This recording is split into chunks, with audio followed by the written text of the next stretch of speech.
इंदौर में स्थित खजराना मंदिर के इतिहास के बारे में बताइए। अनंत चतुर्दशी पे जब हम विसर्जन करते हैं गणेश जी की प्रतिमा, तो ऐसा नहीं हो सकता कि हम साल भर उस प्रतिमा की पूजा करें? विसर्जन करना ही क्यों जरूरी माना गया है?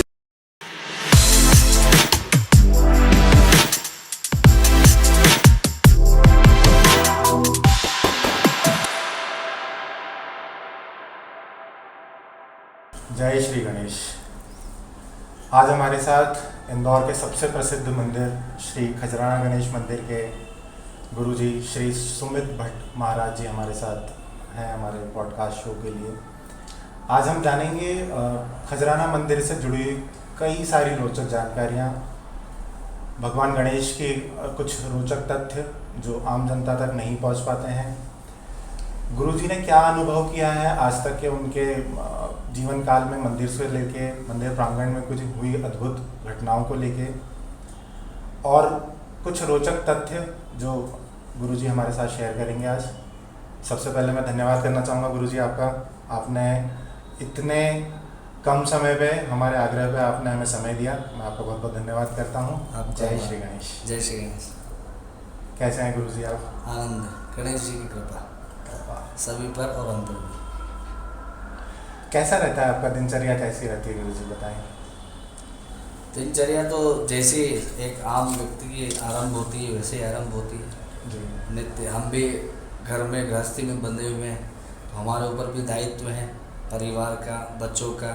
उससे निवृत्त होकर के ही भगवान की सेवा में पहुँचते, लेकिन एक सेवा का समय निर्धारित है, उस समय मंदिर पहुँचना रहता है और नित्य प्रतिदिन लालायित रहते हैं उस चीज़ के लिए कि जब सेवा का समय जल्दी आए दिन भर में और भगवान के निकटतम पहुँचे और स्वयं को धन्य करें। आपसे जानना चाहूँगा, इंटरनेट पे गणेश जी के जन्म को लेके कई सारी कहानियाँ हैं। अकॉर्डिंग टू यू कौन सी कहानी को सबसे ज़्यादा ऑथेंटिकेट माना जाएगा? देखिए, आज का सर्वस्व सबसे महानतम गुरु है गूगल। सबसे इजी होता है, हमको कुछ भी जानना होता है व्यक्ति गूगल करता है, गुरु के पास नहीं जाता है। तो हमने तो जो हमारे गुरु, हमने कभी गूगल नहीं किया, मैंने कभी इस बारे में गूगल नहीं किया। मैं तो अपने गुरुजनों के या बड़ों के बीच में बैठ कर के जो उनसे सुना है उस बारे में आपको बताता हूँ कि कैसे गणेश जी महाराज का प्रादुर्भाव हुआ, गणेश जी कैसे प्रकट हुए और गणेश जी कैसे गणेश जी बने। एक कहानी सभी को पता है, जो बच्चे लोग भी जानते हैं। बच्चों को खास इंटरेस्ट होता है गणेश जी में, क्योंकि गणेश जी का स्वरूप जो है वो बहुत आकर्षित करने वाला स्वरूप है, रहस्यमय स्वरूप है। आधे मानव है और आधे पशु है।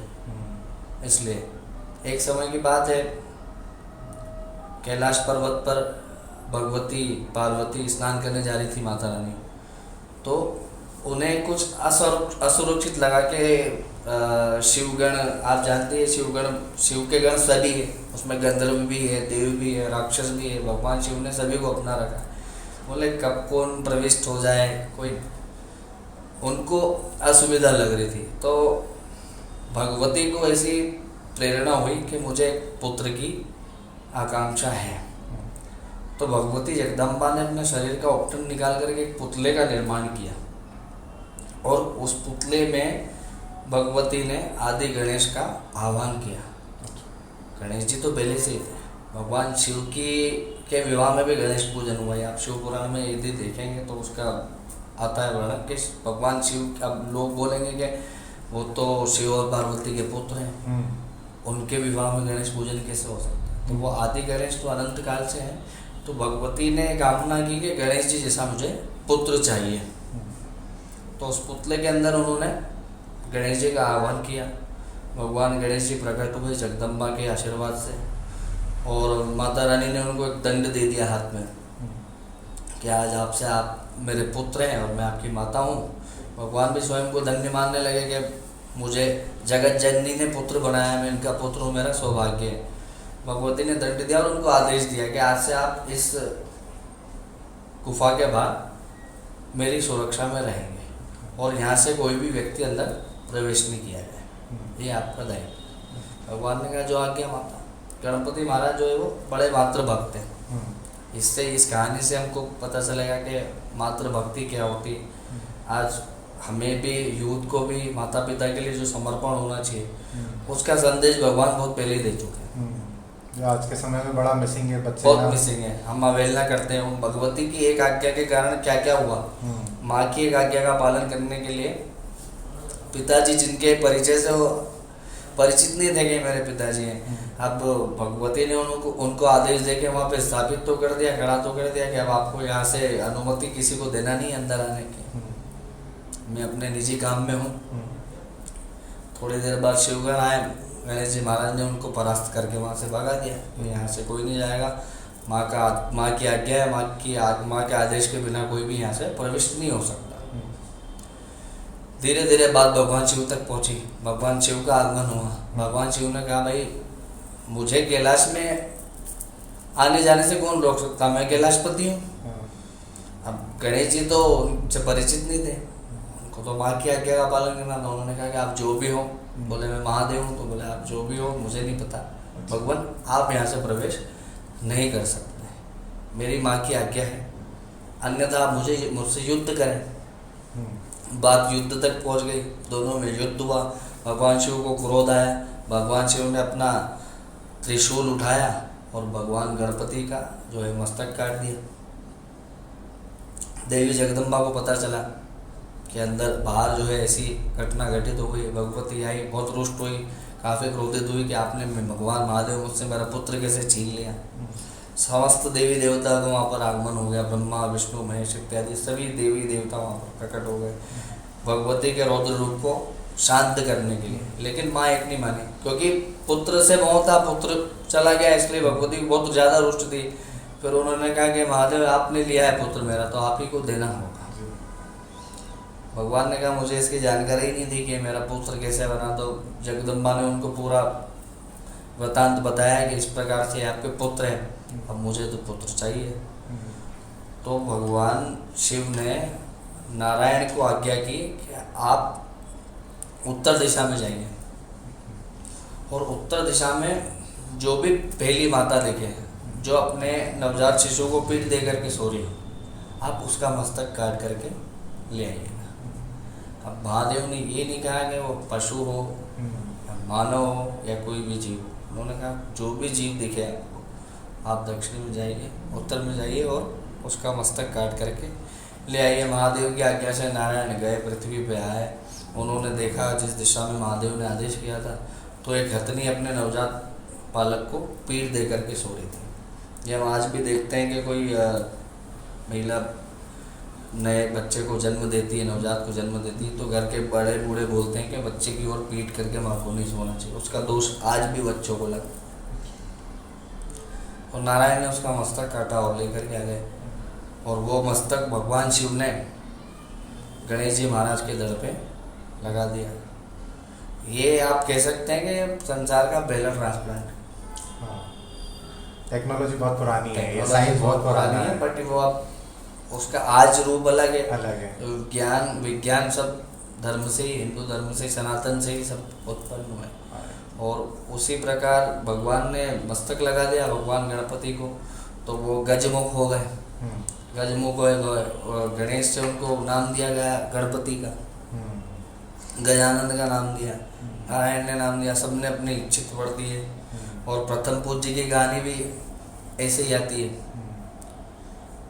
भगवान प्रसन्न हुए, भगवान शिव उनको देख करके मुझे पुत्र मिल गया है, तो गणेश जी महाराज ने भगवान शिव ने उनको प्रथम पूज्य होने का आशीर्वाद दिया कि आज से आप अग्रदेव हो, सभी देव के अधिपति गणपति और सभी देव में अग्र पूजा होने वाले आप देवता हो, अग्रदेव हो। सबसे प्रथम पूजा गणपति की तब से चली है। इंदौर में स्थित खजराना मंदिर के इतिहास के बारे में बताइए, कितना पुराना है ये मंदिर, क्या इतिहास रहा है जब से आपको जानकारी है इस विषय में?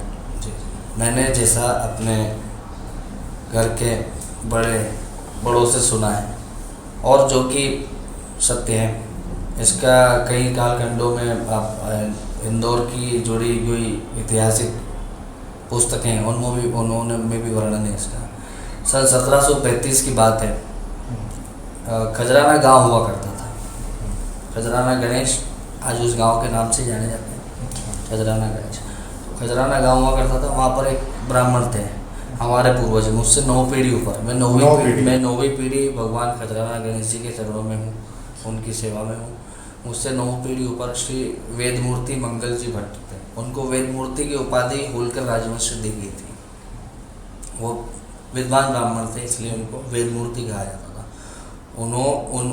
उन्हें भगवान गणेश जी महाराज ने स्वप्न दिया कि मैं इस स्थान पर हूँ और आप मुझे यहाँ से निकालिए। वो गणेश जी के परम उपासक थे।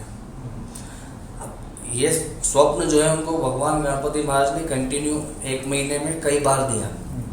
ये होता ना, हमको स्वप्न आता है तो हम भरोसा, उस पर विश्वास करते नहीं, कई चीज़ें हम स्किप कर देते हैं। लेकिन जब वो एक ही बात बार बार आने लगी और गणेश जी बोलने लगे अलग अलग रूप में आकर के कि आप मुझे यहाँ से निकालिए, फिर उन्होंने सोचा कि ये भगवान आदेश कर रहे हैं, क्योंकि वो गणपति के परम उपासक थे। उस समय तत्कालीन महारानी देवी अहिल्याबाई होलकर थी, जो कि हमारे इंदौर की महारानी थी। आज भी हम उन्हें धर्मपरायणता में सर्वप्रथम मानते हैं, वे अग्रणी हैं। तो वे उनके दरबार में गए, मंगल भट्ट जी। उन्होंने अपने स्वप्न के बारे में महारानी अहिल्याबाई होलकर को बताया कि देवी ऐसा ऐसा है, और भगवान गणेश जी महाराज मुझे स्वप्न में आकर के आदेश दे रहे हैं कि मैं इस स्थान पे हूँ, आप मुझे यहाँ से निकालिए।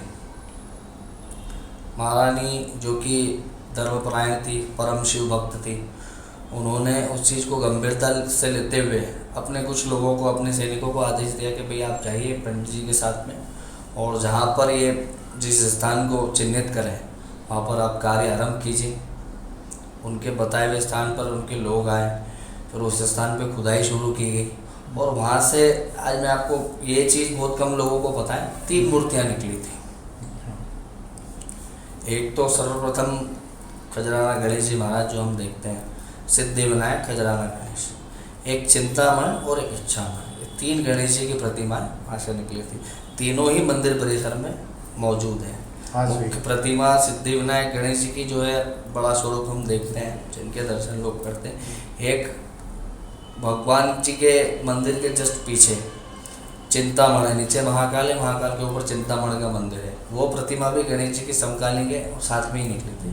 और एक भगवान के सीधे हाथ की ओर राम दरबार के वहाँ पर इच्छामण गणपति है, वो प्रतिमा भी भगवान के साथ में प्राकट हुई थी। 1735 में भगवान लगभग आज से 400 वर्ष पूर्व प्रकट हुए थे। और उसके पहले वहाँ पे ऐसा बताता है कि अनादिकाल से भगवान वो मूर्तियाँ वहाँ पे दबी हुई थी, क्योंकि औरंगजेब के काल में आक्रांताओं ने भारत के सभी मंदिरों को नष्ट करने की चेष्टा की थी, और उसी के कारण वहाँ पे वो मूर्ति छुपा दी गई थी। और गणपति महाराज जो है वो स्वयंभू है, स्वयं प्रकट हुए। तीनों प्रतिमाएं वहाँ से प्रकट हुई। जो मंगल भट्ट जी थे, उन्होंने आज भी गणेश जी जहाँ विराजमान है उसी स्थान पर उठा करके उन्होंने रख दी थी। एक बड़ी शिला थी, उसी पे गणेश जी आज भी विराजमान है। फिर जाकर के जो दरबार से लोग आए थे, उन्होंने जाकर के महारानी जी को बताया सारा दृष्टांत के ऐसी ऐसी बात है, जैसा पंडित जी ने कहा था। वहाँ पर हम लोगों ने खुदाई की और वहाँ से गणेश जी महाराज की प्रतिमाएं निकली है। क्योंकि महारानी जी धर्मपरायण थी, शिव भक्त थी, परम उपासक थी, तो उनके मन में प्रेरणा हुई कि भाई भगवान आए हमारे घर, तो हम उनको यहाँ पर विराजमान करें। तो जैसा कि मैंने सुना है, राजवाड़ा में या फिर गोपाल मंदिर जो बना हुआ है, वहाँ पर गणेश जी के लिए कोई स्थान महारानी द्वारा चिन्हित किया गया था कि यहाँ पे गणेश जी को विराजमान करेंगे। फिर उनका आदेश हुआ कि आप जाइए गणेश जी को लेकर के आइए, गणेश जी महाराज को यहाँ सेवा पूजा होगी उनकी।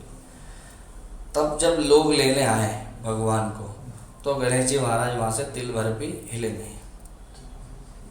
जिस प्रतिमा को 2 लोगों ने उठा के रख दिया था, वो ऐसा बोलते हैं कि 100 लोग भी लग गए, उनको रस्सी से और बैलगाड़ी से तक खींच लिया, लेकिन भगवान टस से मस नहीं हुए, सारे प्रयास विफल हुए। फिर जाकर के दरबार में उन्होंने कहानी बताया कि ऐसी ऐसी बात है, हम प्रतिमा लेने गए थे लेकिन भगवान तो नहीं ले रहे। तो बोले पंडित जी का क्या कहना? बोले पंडित जी ने भी प्रयास किया तो भी भगवान नहीं ले। ठीक है, बोले अब भगवान ही प्रेरणा करेंगे कुछ। अगले दिन महारानी जी को भगवान ने स्वप्न दिया अच्छा। कि जैसे आप जो मुझे यहाँ लाना चाह रहे हैं आप वो मत करिए, मुझे जहाँ आना था मैं आपके नगर में आ चुका हूँ और मेरा स्थान वही निर्धारित है। मैं वहीं पर बैठ करके आपके समस्त नगर का इंदौर का कल्याण करूँगा। तो तब से गणेश जी महाराज यही विराजमान है और उस सर्वप्रथम इस मंदिर का जीर्णोद्धार देवी अहिल्याबाई होलकर ने ही करवाया था। उस समय मंदिर बड़े बड़े काले पत्थरों से इसका निर्माण किया गया था।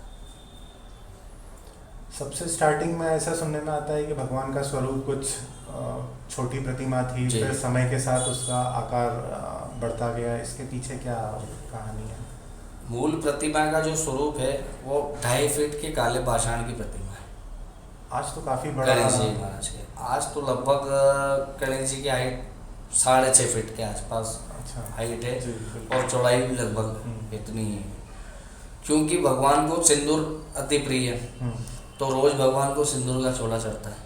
वो सिंदूर प्रतिदिन सिंदूर चढ़ के भगवान का स्वरूप जो है वो इतना विशाल हो गया। और लगभग ऐसा मान्यता है कि कई सिंदूर की प्रतिमा जो देवी प्रतिमाएं भी होती है, देवताओं की जो प्रतिमाएं होती है, वो 1 दशक के बाद अपना चोला छोड़ करके और मूल रूप में आती है। लेकिन हमारे गणेश जी, हमारे जो अभी मौजूदा मुख्य पुजारी जी हैं मोहन जी भट्ट, हमारे पूज्य काका जी, उनका ऐसा कहना है कि पिछले 80 वर्षों से तो गणेश जी ने चोला नहीं छोड़ा है।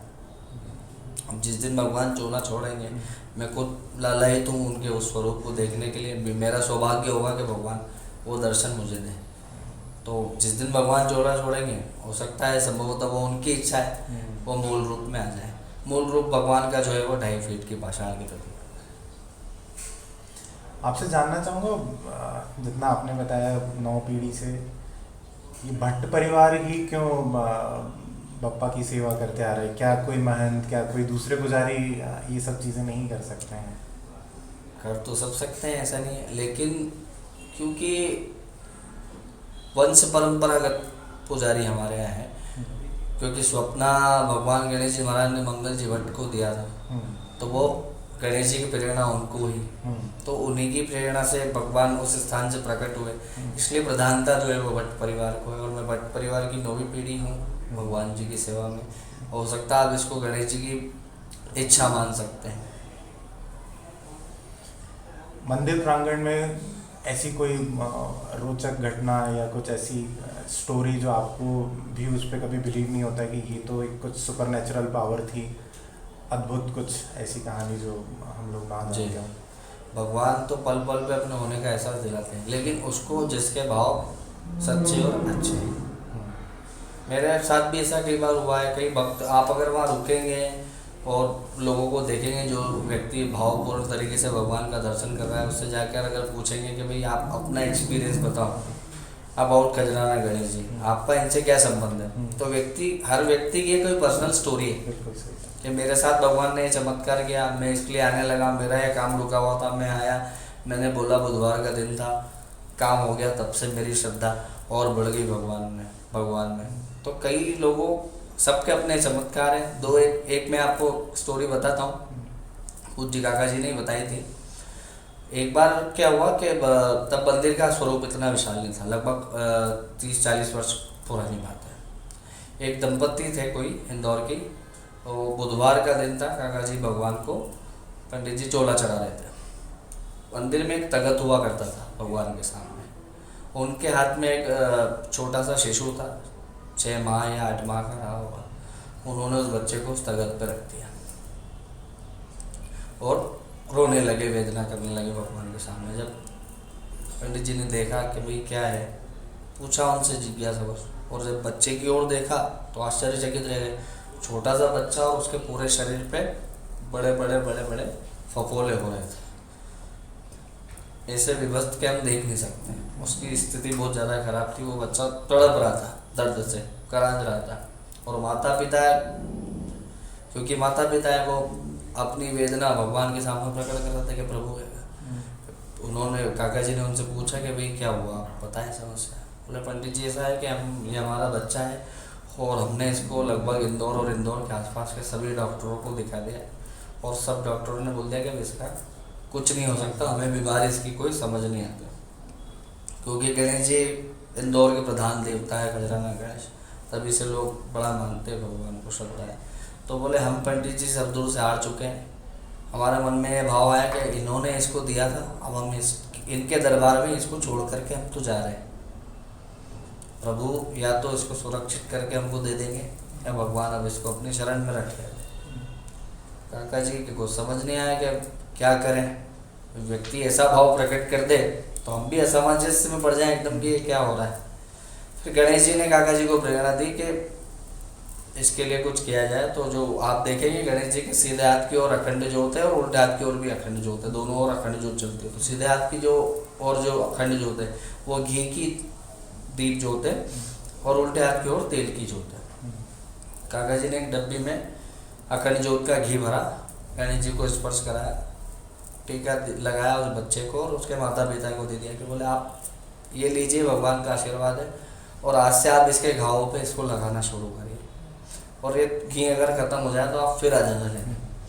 मेरी बोले ऐसी कामना है, मेरा विश्वास है कि भगवान गणेश जी इसकी पीड़ा हरेंगे और आपके कष्ट को, आपका विघ्न हरेंगे भगवान। वो मान गए, अपने बच्चे को घर लेकर चले गए। अगले बुधवार को दंपत्ति वापस से आए, फिर रोने लगे। तो काका जी को लगा कि भाई क्या हो गया, तो बोले गुरुजी ये खुशी के आंसू है, आप हमारे बच्चे को देखिए।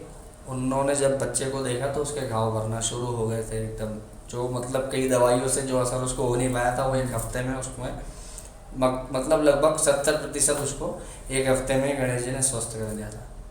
तो ऐसी एक घटना है जो मैंने आपको बताई, इससे कई चमत्कार गणेश जी महाराज के। तो मेडिकल साइंस से भी ऊपर की यही श्रद्धा के आगे सब कुछ शून्य है। ऐसे किसी भक्त के बारे में बताएं जिन्होंने कुछ बड़ा सा दान किया हो मंदिर में, या ऐसी कोई भक्त वो बड़ा नहीं होता जो बड़ा दान करे, भक्त वो बड़ा होता है जो दान करे और बताए नहीं। दान करना उतना सहज होना चाहिए जितना कि श्वास लेना सहज होना चाहिए। मैंने श्वास ली, ये केवल मुझे ही पता है कि मैंने श्वास ले ली है, मैंने दान किया, इसका दम्भ मेरे अंदर भी नहीं आना चाहिए कि मैंने दान कर दिया है। हम क्या दान करेंगे उस भगवान को जिसने सब कुछ हमको ये सांसें तक दान में दे रखी। कोविड काल आया, भगवान ने समस्त संसार को बता दिया कि उसने कितनी अमूल्य वस्तु हमको फ्री ऑफ कॉस्ट दे रखी है। मेरा खुद का एक्सपीरियंस आपको बताता हूँ कि कोरोना काल में ऐसे लोगों का फ़ोन आया, ऐसे लोगों ने वीडियो कॉल पे गणेश जी के दर्शन करें और लोग लिटरली वीडियो कॉलिंग पे रो रहे हैं फूट फूट के कि भगवान बोले महाराज आप 2 मिनट बस भगवान के पास में फ़ोन छोड़ दो, क्योंकि उस समय दर्शन वर्जित थे और अपने पापों का प्रायश्चित कर रहे हैं। हमें क्षमा कर दो, हमें क्षमा कर दो भगवान। तो भगवान ने सबसे अमूल्य चीज़ का हमको उस समय प्रमाण दिया कि मैं आपको क्या क्या नहीं देता हूँ। हमें नित्य प्रतिदिन उस परमात्मा को उठ करके धन्यवाद देना चाहिए, जो हमारे बड़े बूढ़े और गुरुजन बोलते हैं, महापुरुषों की वाणी कि प्रतिदिन उठ के क्या करो, अपने परमात्मा के सम्मुख जाओ, अपने आराध्य के सम्मुख जाओ और उसका धन्यवाद दो कि भगवान आपने आज का दिन और हमें दिया, आपने हमको जगाया तो हम जाग जाएं, हमारे लिए अच्छा है। प्रभु सबसे अमूल्य चीज़ दे रहे हैं श्वास, उसकी भी हमें कदर नहीं है। लोग सिलेंडरों के लिए भाग रहे थे पूरे शहर में, पूरे विश्व में त्राहिमाम हो रहा था और बचाने वाला केवल एक भगवान। जो बच गए, कुछ एक हैं जो धन्यवाद देते हैं, जो बच गए वो भी आज लोग समय के साथ साथ सब कुछ भूल जाते हैं। उस समय तो कई लोगों ने बोला कि अब सब कुछ निष्फल है, परमात्मा ही सत्य है, लेकिन माया जो है ना वो भटका ही देती है। और आपका विषय ये था कि कोई बड़ा दानदाता, तो जितने बड़े दानदाता जो होते हैं, कईयों के पेपर में आप नाम पढ़ ही लेते होंगे, लेकिन मेरी नज़र में बड़े दानदाता वो है जो नाम ना करें। कई लोग हैं, अभी किसी ने 11 करोड़ रुपए का मंदिर में दान दिया था, उससे भक्त निवास मंदिर में लगभग बन चुका है, यात्रियों के लिए सुविधा हो गई है। हम लोग सब मिल कर के गणेश जी की प्रेरणा से, गणेश जी के आशीर्वाद से पूरा जो प्रबंधन है वो हर समय हर दिन मंदिर के विकास कार्यों के लिए हम लोग प्रयास करते हैं कि ज़्यादा से ज़्यादा अच्छा हो सके, भक्तों के लिए दर्शन सुगम हो सके, लोग जो बाहर से आने वाले उनके लिए सुविधाएं हो सके। अन्न क्षेत्र मंदिर में संचालित है जो कि निःशुल्क है। अच्छा। एक हॉस्पिटल है, लोग बोलते हैं कि मंदिर में दान देने से अच्छा अस्पताल में दे दो। तो मैं उन लोगों के लिए भी बोलना चाहता हूँ कि इस मंदिर में दान जो आता है उससे अस्पताल भी चल रहा है। और थैलेसीमिया के जो मरीज हैं उनको हम लोग फ्री में दवाइयाँ प्रोवाइड करवाते हैं। हमारा मंदिर प्रबंधन जो है थैलेसीमिया पीड़ितों को मुफ्त दवाई देता है। हॉस्पिटल से रिलेटेड फैसिलिटीज भी मंदिर जी, प्रांगण में जी। चलती है। अन्य क्षेत्र चल चल रहा है। थैलेसीमिया के पेशेंट्स को फ्री में ट्रीटमेंट दिया जाता जी है। जी, भक्त निवास भक्त बन गया है निवास। ताकि भक्तों को रहने के लिए जो बाहर से आते हैं उनको असुविधा ना हो। हम्म, गौशाला का निर्माण होना है, अच्छा। प्रवचन हॉल का निर्माण हो चुका है। गणेश उत्सव का क्या महत्व है, आपसे जानना चाहेंगे। क्यों ये 10 दिन ही मनाया जाता है और ये कौन सा एक समय होता है जब ये 10 दिन का गणेश उत्सव पूरे भारतवर्ष में मनाया जाता है? क्या इसके पीछे की जानकारी है? गणेश उत्सव अर्थात हमारे मन में उत्सव होना चाहिए। हम्म, यदि मन में उत्सव नहीं है तो उत्सव में भी श्मशान है, हम्म, और मन में यदि उत्सव है तो श्मशान में भी उत्सव है। अब क्योंकि विघ्नहर्ता मंगल मूर्ति हमारे घर आ रहे हैं, घर घर में विराजमान होते हैं गणेश जी। गणेश जी एकमात्र ऐसे देवता हैं जो इन 10 दिनों लगभग हम देखते हैं हर गली मोहल्ले चौराहे पे छोटे से छोटा से व्यक्ति, बड़े से बड़ा सेलिब्रिटी सब अपने मस्तक पे गणपति महाराज की प्रतिमा लेकर के सोशल मीडिया पे हम देखते ही हैं, सब दूर देखते हैं, आंखों से भी देखेंगे गणेश जी महाराज का आगमन हो रहा है। और 10 दिन की परिपाटी, क्योंकि चतुर्थी के दिन भगवान का जन्म हुआ है, उस दिन भगवान की स्थापना होती है और 10 दिन विशेष आराधना की जाए भगवान की एक उत्सव के रूप में। ये भारत को जोड़ने की परिपाटी है। सभी धर्मों के लोग, सभी जाति प्रांत के लोग एक समय एकजुट एक स्थान पे एक देवता की पूजा करें ताकि हम लोग सब भारतवासी एक रहें। सबके मन में से जो विकार है उसका विनाश जो है विघ्नहर्ता करें। चतुर्थी से कार्य आरंभ होता है तो अनंत चतुर्दशी तक चलता है। अनंत चतुर्दशी के दिन हम भगवान का विसर्जन करते हैं।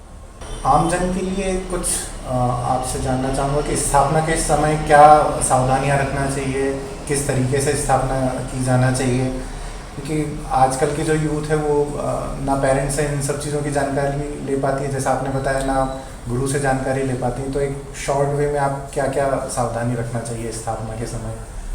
जानकारी इसलिए नहीं ले पाती क्योंकि समय नहीं, किसी के भी पास समय नहीं। मैंने कहा ना, आज का सर्वोच्च गुरु गूगल, तो गूगल करने की बजाय गुरु के पास जाए, माता पिता के पास जाए, जानकारी तो है। मैं गणेश जी को मानता हूँ स्वच्छता के देवता।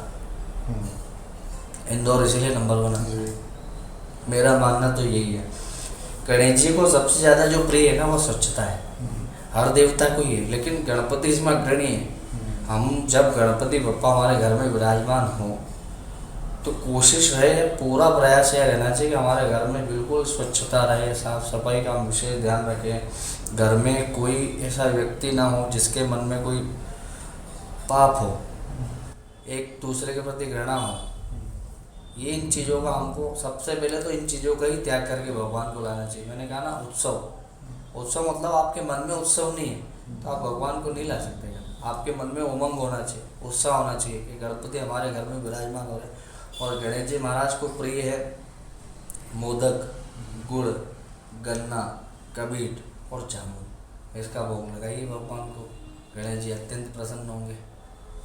बहुत बेसिक सी चीज़ बताई आपने, साफ सफाई, जिसका कई लोग ध्यान रखते हैं, बट हाँ आपने ये बहुत अच्छी चीज़ बताई कि साफ सफाई ही इम्पोर्टेंट पार्ट होना चाहिए। जहाँ स्वच्छता नहीं होगी वहाँ ऐश्वर्य नहीं होगा, वहाँ सुख समृद्धि नहीं होगी। गणेश जी की प्रतिमा की जब स्थापना की बात होती है तो गणेश जी की सूंड को लेके बड़ा कन्फ्यूजन होता है आजकल, कि दाहिने हाथ की तरफ सूंड होना चाहिए या बाएं तरफ होना चाहिए। इस कन्फ्यूजन को आप कैसे क्लियर? मेरा तो ऐसा मानना नहीं, मैं तो इस चीज़ का खंडन करता हूँ। कई बार ये क्वेश्चन आता है, कई लोग मुझसे भी पूछते हैं, बोले गुरुजी हम प्रतिमा लेने जा रहे हैं तो गणेश जी की सूंड किस तरफ की ले, सीधे हाथ की ओर होना चाहिए, उल्टे हाथ की ओर होना चाहिए। अच्छा, गजराना गणेश जी महाराज की तो उल्टे हाथ की ओर है, तो मैंने बोला आपको क्या लगता है गजराना गणेश जी सही है कि नहीं? तो वो तो सही है, तो मैंने फिर उल्टे हाथ की ओर के लिया। बोले नहीं, पर हमने तो कहीं सुना था उल्टे हाथ की ओर नहीं होना चाहिए। बोला ऐसा नहीं, भगवान भाव के अधीन है। मान लो यहाँ प्रतिमा बैठी हुई है हमारे बीच में, अभी हमने यहाँ पे एक प्रतिमा स्थापित की हुई है, उनके सूंड की दिशा मेरी ओर है।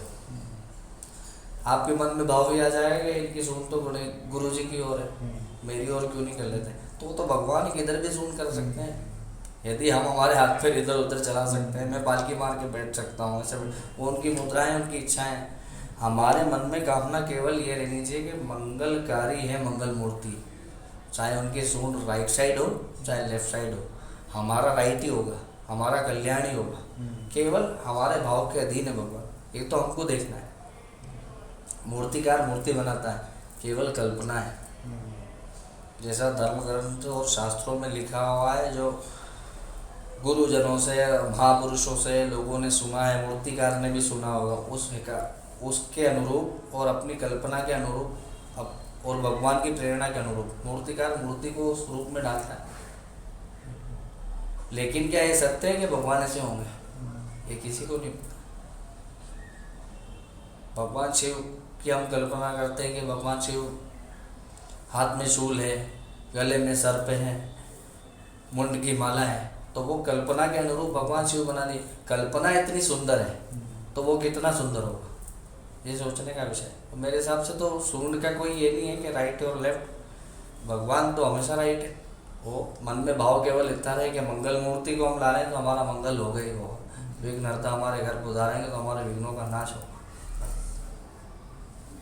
आपसे जानना चाहूँगा, मुहूर्त को लेके भी बड़ा वो रहता है कि समय बाउंडेड हो जाते हैं कि इसी मुहूर्त में हमें स्थापना करना है, या कोई भी दिवाली की पूजा हो या समय समय पे मुहूर्त को लेके बड़ा ध्यान में रखा जाता है। तो क्या मुहूर्त से पहले या मुहूर्त के बाद में की जाने वाली पूजा पाठ का फल उतना नहीं मिलता जितना मुहूर्त में की जाने वाली पूजा पाठ का मिलता है?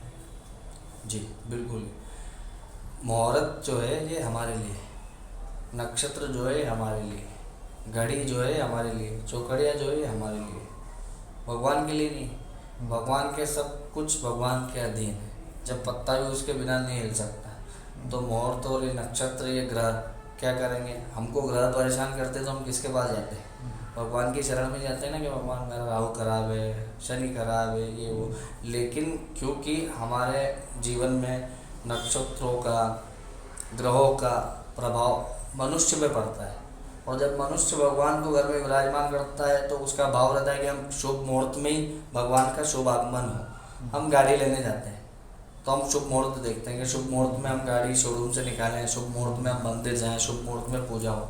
तो ये हमारे मन का भाव है, और तिथियों का, वार का, चौकड़ियों का विशेष महत्व है हमारे धर्म में, सनातन में। इसलिए मुहूर्त देखकर ही, शुभ मुहूर्त में ही भगवान को विराजमान करना चाहिए। गणेश उत्सव के समय में मंदिर प्रांगण में, खजराना गणेश मंदिर प्रांगण में क्या विशेष तैयारियां की जाती हैं? कितने दिन पहले से तैयारियां शुरू कर दी जाती हैं जी? किन लोगों का इसमें इन्वॉल्वमेंट रहता है? क्या सरकारी विभाग के लोगों का इन्वॉल्वमेंट रहता है या शहर के लोगों का भी इसमें योगदान रहता है? कैसे तैयारियां शुरू होती हैं?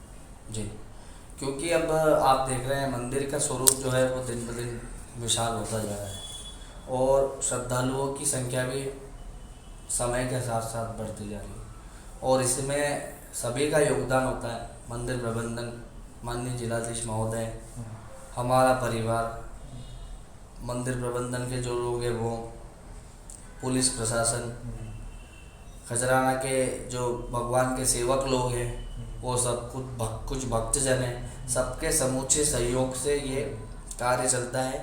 और कार्य केवल गणेश जी की कृपा से चलता है। सब अपना प्रयास करते हैं, अपने अपने एफर्ट्स डालते हैं, और ये इतना बड़ा उत्सव जो है वो निर्विघ्न हो जाता है भगवान गणेश जी की कृपा से। कुछ ऐसा उपाय बताइए विद्यार्थियों और स्टूडेंट्स के लिए जो एजुकेशन फील्ड में है, कि भगवान का क्या ऐसा उपाय करें कि जिन्हें उन्हें अपनी एजुकेशन फील्ड में काफ़ी लाभ हो। उपाय तो क्या है? उपाय कुछ भी नहीं है। भगवान को पाने का कोई उपाय नहीं। भगवान को पाने का और अपना काम करवाने का एक ही उपाय है, आप भगवान के अधीन हो जाओ, स्वयं को उनकी शरण में छोड़ दो, प्रभु के सम्मुख जाओ कि भगवान मैं आपके शरणागत हूँ, अब आपको मेरी लाज रखना है, आपको ही मेरा काम करना है। मैं एग्ज़ाम देने जा रहा हूँ प्रभु, आप आशीर्वाद देना, फिर आपका हर काम अच्छा होगा। केवल यही उपाय है। हमारे बड़े बूढ़े बोलते थे कि आप एग्ज़ाम देने जा रहे हो तो पहले गणेश जी का स्मरण करना। बेटा परीक्षा देने जा रहे हो, गणेश जी का नाम लेना, माँ सरस्वती का नाम लेना। क्यों? क्योंकि गणेश जी बुद्धिदाता है, वो बुद्धि देंगे। सरस्वती हमको बुद्धि देगी, हमारी वाणी में शुद्धता देगी, पवित्रता देगी, उससे हमारे कार्य सफल होंगे। तो इतना ही है कि कुछ भी कार्य करने से पहले निसंदेह, निसंकोच और पूरी श्रद्धा भाव से, यदि आपने आपके आराध्य को, गणेश जी को ही नहीं, जिनके आराध्य गणेश जी है, जिनके आराध्य भगवान श्री कृष्ण है, रामचंद्र जी है, भगवान शिव है, जो भी देवी देवता है, उनका आप स्मरण करो और ये बोलो कि ये काम मेरा नहीं है, आपका है। उस कार्य को उनका समझ के करो तो वो कार्य निश्चित ही सफल होगा, आपको भगवान सफलता दिलाएंगे। ये बहुत अच्छी बात आपने बोली कि ये काम उनका है, तो वो तो चाहेंगे उनका काम अच्छा हो। उनका काम तो अच्छा ही होगा। एक कन्वर्सेशन होना चाहिए, ट्रांसपेरेंट कन्वर्सेशन। हमारा संबंध ऐसा स्थापित हो, जरूरी नहीं है, ये डिपेंड करता है हमारे संबंध पे। मेरा आप पे कितना अधिकार है, मैं आपसे मांग सकता हूँ, आप मुझे दे सकते हैं। एक वो अधिकार होता है कि मैं आपकी अनुमति बिना भी आपसे ले सकता हूँ, लेकिन वो ठीक नहीं है। पर क्योंकि जैसा अधिकार हमारा हमारे माता पिता पे है, वैसा अधिकार हमारा हमारे गुरु पे होना चाहिए, हमारे आराध्य पे होना चाहिए। उसके लिए क्या करना होगा? उसके लिए हमको वैसा होना पड़ेगा, वैसा डलना पड़ेगा। माता पिता से भी वैसी बाउंडिंग बनानी पड़ेगी, तब जाके ऐसा होगा कि पिताजी समझ जाएंगे इसको क्या चाहिए, मांगने की आवश्यकता नहीं पड़े। मैं यही कहता हूँ कि संबंध भगवान से ऐसा स्थापित हो कि आपको मांगने की आवश्यकता ना पड़े। आप जाओ सम्मुख, वो समझ जाए ये क्या चाहिए, और मांगने मत जाओ तो सब कुछ मिलेगा। मांगने जाओगे तो कुछ कुछ मिलेगा, वो बोलेंगे आने दो इसको, बार बार आएगा तभी मजा आएगा थोड़ा। और आप सही बोल रहे हैं, मांगने से अच्छा उन्होंने हमारे लिए क्या सोच रखा है वो वही जानते हैं। मांगने से अच्छा धन्यवाद देने जाओ कि प्रभु इतना कुछ दिया है तूने, तेरा धन्यवाद है। यदि परेशानी भी है, जा करके खड़े हो जाओ और बोल दो भगवान से कि बहुत आनंद है, आप साथ दो, मेरे को कोई दिक्कत नहीं है, बस इतना बोल दो। भगवान खुद समझ में पड़ जाएंगे कि यार इसको तो कष्ट आ रहा है, लेकिन है पक्का भक्त मेरा, कष्ट में भी बोल रहा है कि आप मेरे साथ हो, उसको भरोसा है, भगवान उसका कष्ट हर लेंगे, निश्चित ही हरेंगे। परेशानी तो सबको आती है, ऐसा नहीं है। हम कलयुग का प्रथम चरण है, कोई भी अछूता नहीं है दुख से। मानव जीवन सुख दुख धूप छाँव के जैसा है, यदि आज सुख है तो कल दुख आएगा। हमारा प्रारब्ध भी जुड़ा है हमारे जीवन से, जो भोगना है वो भोगना ही है। लेकिन जो व्यक्ति परमात्मा की शरण में है, अपने आराध्य की शरण में है, माता पिता की आज्ञा का पालन करता है, गुरु आज्ञा का पालन करता है, उसको कष्ट तो आएंगे, लेकिन उसको मालूम नहीं पड़ेगा कि कष्ट कब आके चले गए, उसकी पीड़ा हर लेते हैं भगवान। और भगवान तक जाने से पहले जो घर के भगवान हैं उनका प्रसन्न होना अति आवश्यक है। यदि आपके माता पिता आपसे प्रसन्न नहीं है और आप सोचोगे कि मेरा आराध्य को मैं खूब पूज लूँ और इनसे कुछ पालूँ, तो वो संभव नहीं है, क्योंकि भगवान ने आपको माता पिता दी और आप उसकी दी हुई चीज़ की यदि कदर नहीं करोगे तो भगवान आपकी कदर नहीं करेगा। इष्ट देवता या आराध्य कैसे पता चलता है? मतलब ये क्या जेनेटिक होता है, या जो हमारे फैमिली में हमारे पेरेंट्स जिस भगवान की पूजा कर रहे हैं वही होता है, या मेरा या किसी भी व्यक्ति का एक पर्सनल एक्सपीरियंस किसी भगवान के साथ स्थापित होने के बाद वो उसका इष्ट या आराध्य बन जाता है? इष्ट या आराध्य को हम कहेंगे तो पर्सनल अटैचमेंट। अच्छा। घर में तो सब लोग हैं। अब जैसे मान लो अपनी माता जी ठाकुर जी को पूज रही हैं, जरूरी नहीं है कि ठाकुर जी से मुझे अटैचमेंट हो, या ये भी है कि मुझे भी ठाकुर जी से अटैचमेंट हो जाए, सभी को हो जाए। और अपना आराध्य होने की अनुभूति तो आराध्य स्वयं ही करवाते हैं, और ये व्यक्ति को खुद ही उस चीज़ को जानना होगा कि मेरा आराध्य इष्ट कौन है। सबसे ज़्यादा जिस देवी देवता से उसका पर्सनल अटैचमेंट हो, कि भाई मैं जब से इनके मंदिर जाने लगा, या जब से मैं इन देवता को पूजने लगा, या इन देवी को पूजने लगा, तब से मेरी लाइफ बिल्कुल सही तरीके से चल रही है, अब चीज़ें आसान हो रही है, और मन में एक ऊर्जा का संचार हो, तो व्यक्ति को समझ जाना चाहिए कि ये मेरे आराध्य, मेरे इष्ट हैं, और भगवान खुद प्रमाणित कर देते हैं, और वो व्यक्ति का पर्सनल एक्सपीरियंस है। अभी बातचीत में मुझे एक चीज़ ध्यान आई, जैसे आपने बताया कि भगवान शिव ने आदेश दिया कि आपको जो भी सबसे पहली जीव मिले उनका आप सिर काट के ले आइएगा जी। तो शिव जी तो इतने शक्तिशाली थे, तो वो जो गणेश जी का पुराना सिर कटा हुआ था वही क्यों नहीं उन्होंने गणेश जी में स्थापित किया? जी, जी। क्यों किसी नए जीव की भगवान आवश्यकता के हर लीला के पीछे कुछ न कुछ कारण होता है। आप गणेश जी महाराज को देखिए, गणेश जी महाराज आधे पशु है और आधे देवता है, तो ये समावेश है कि हमें पूजनीय दोनों है। हम देवता के साथ साथ किसका पूजन कर रहे हैं? गज का, हाथी का। फिर भगवान ने संदेश दिया है कि दोनों भिन्न नहीं है, मेरे बनाए हुए मानव भी है, मेरे बनाए हुए दानव भी है, मेरे बनाए हुए देवता भी है, और मेरे बनाए हुए पशु भी है। गज का सिर इसलिए लगाया गया, और नारायण ने ही लगाया गया। भगवान नारायण ही क्यों गए सुदर्शन चक्र लेकर के? शिव जी खुद भी जा सकते थे या अपने किसी गण को भेज देते। मैंने कहीं पढ़ा है, आपने बड़ों से सुना है कि उसी हाथी के बच्चे को पूर्व जन्म में भगवान नारायण ने वरदान दिया था। वो कई जन्मों से मुक्ति पाना चाह रहा था, उसकी ये कामना थी कि मुझे नारायण मुक्ति दे।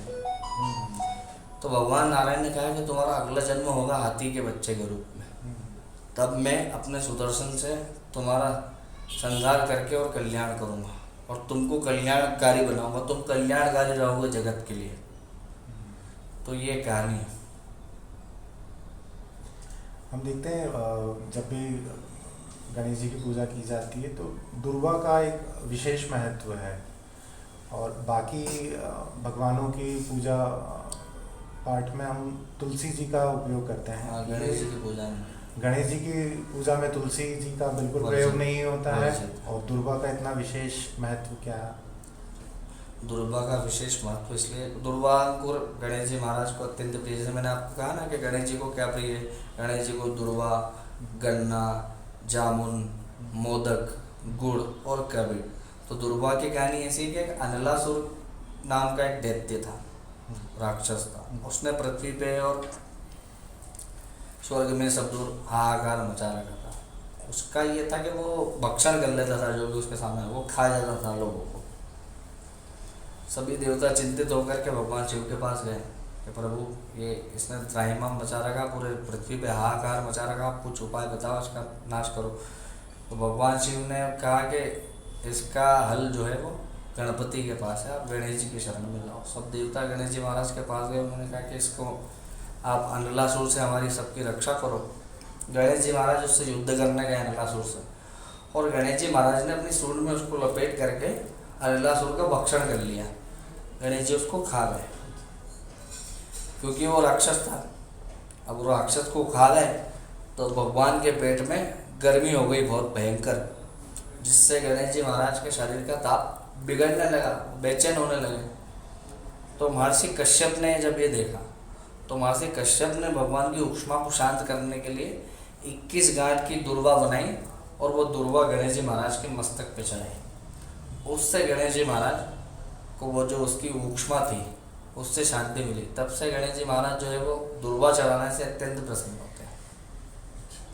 आपने बताया 21 गांठ, मतलब वो जो 3 अपने को दुर्वा देती है वो एक गांठ। दुर्वा होती है और एक अच्छा। दुर्वा अंकुर होती है। 3 के बीच में जो एक होती है वो दुर्वा अंकुर होती है, मतलब दुर्वा का अंकुर कहा जाता है। जो सेंटर में होती है वो दुर्वा अंकुर। आज हम मेडिकली देखें तो वीट ग्रास जो होती है उसका हम लोग रस पीते हैं। लोग किस चीज़ के लिए पीते हैं? वो अच्छा, शरीर की ताजगी के लिए, हमारे पेट में ठंडक रहे इसलिए।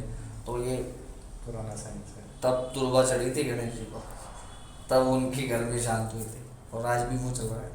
और तुलसी का यूँ है कि एक बार गणेश जी महाराज तप में थे, ध्यान मुद्रा में थे, ध्यान कर रहे थे।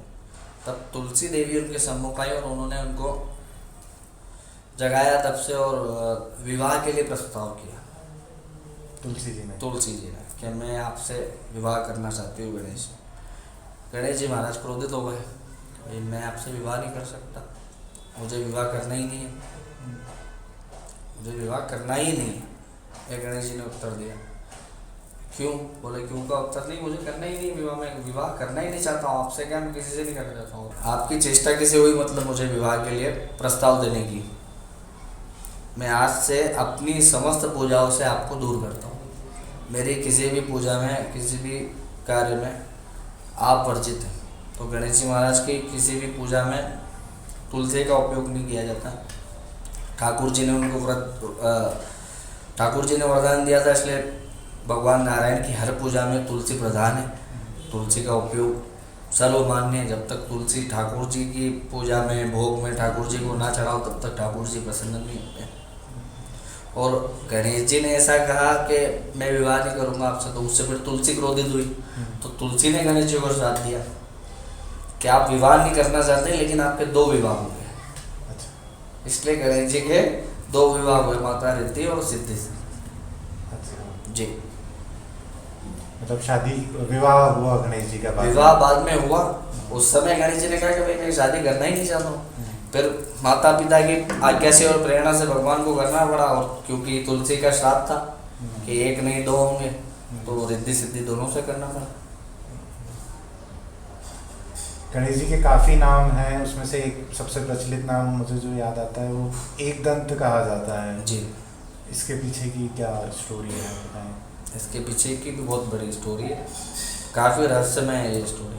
एक बार की बात है, मैंने कहा ना गणेश जी मातृ भक्त तो है, लेकिन इस एक दंत की कहानी में ये सिद्ध होता है कि गणेश जी कितने बड़े पितृ भक्त भी है। माता पिता दोनों के ही भक्त हैं। एक समय की बात है, कैलाश पर्वत पर भगवान महादेव ने गणेश जी महाराज को द्वार पर विराजमान कर दिया, मुख्य सेनापति के रूप में, कि कोई भी कैलाश में प्रवेश नहीं करे मेरी आज्ञा के बिना। और महादेव ध्यानस्थ हो गए। भगवान गणेश जी वही दंड लिए हाथ में, गजमुख हो गए थे, कैलाश के द्वार पे खड़े थे। भगवान परशुराम का आगमन हुआ, जो कि भगवान नारायण के अवतार है, जिनके क्रोध से सभी भलीभांति परिचित हैं। और परशुराम जी जो है वो भगवान शिव के शिष्य हैं। भगवान शिव ने उनको दीक्षा दी है। शिव भगवान परशुराम के गुरु हैं। परशुराम जी आए, गणेश जी महाराज द्वार पर खड़े हुए थे। उन्होंने कहा कि भाई मुझे जाने दो। गणेश जी महाराज ने उनका रास्ता रोक लिया कि नहीं, आप नहीं जा सकते, बिना महादेव की अनुमति के आप नहीं जा सकते। तो उन्होंने कहा आप कौन हो? बोले मैं गणेश हूँ, उनका द्वारपाल, उनका पुत्र। तो बोले आप जो भी हो, आप मुझे नहीं जानते। बोले मैं भगवान का प्रिय शिष्य हूँ परशुराम। और बोले आप मेरे क्रोध से अपरिचित हैं, आप मुझे कैलाश में प्रविष्ट होने दीजिए। नहीं माने गणेश जी, ना माने परशुराम जी।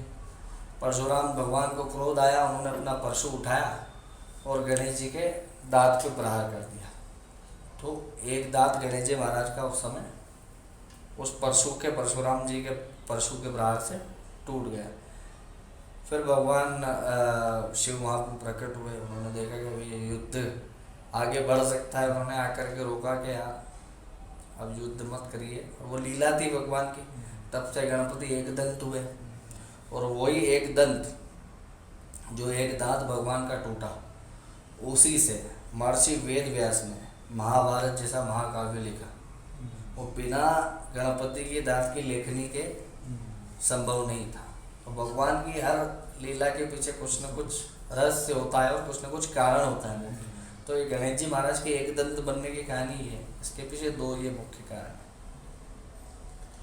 हम देखते हैं सभी देवी देवताओं का एक अपना एक निश्चित वाहन होता है।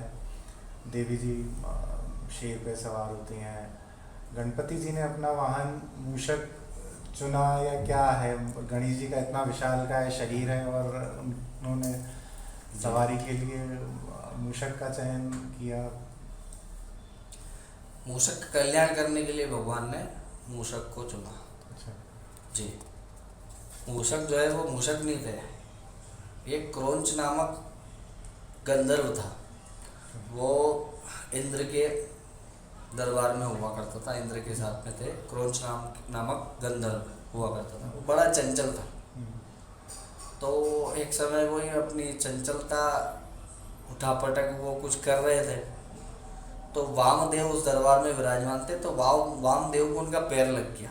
वामदेव ने क्रोधित होकर के भाई ये बोले बहुत चंचलता करता है, आज से तू चूहा बन गया, उसको मूषक बना दिया। वो मूषक जो है पृथ्वी पे आया, पृथ्वी पे किसी महर्षि के आश्रम में गया, उन महर्षि को बहुत परेशान किया, तो उन महर्षि ने उसको पाताल में भेज दिया। अब वो क्योंकि गंधर्व था, मूषक बन चुका था, तो उसने प्रार्थना की सभी देवताओं से कि मेरा कल्याण करो, मेरा कल्याण करो। किसी ने उस पर ध्यान नहीं दिया। फिर किसी ने उसको कहा, किसी महर्षि ने कहा तो गणेश जी से प्रार्थना कर एक बार।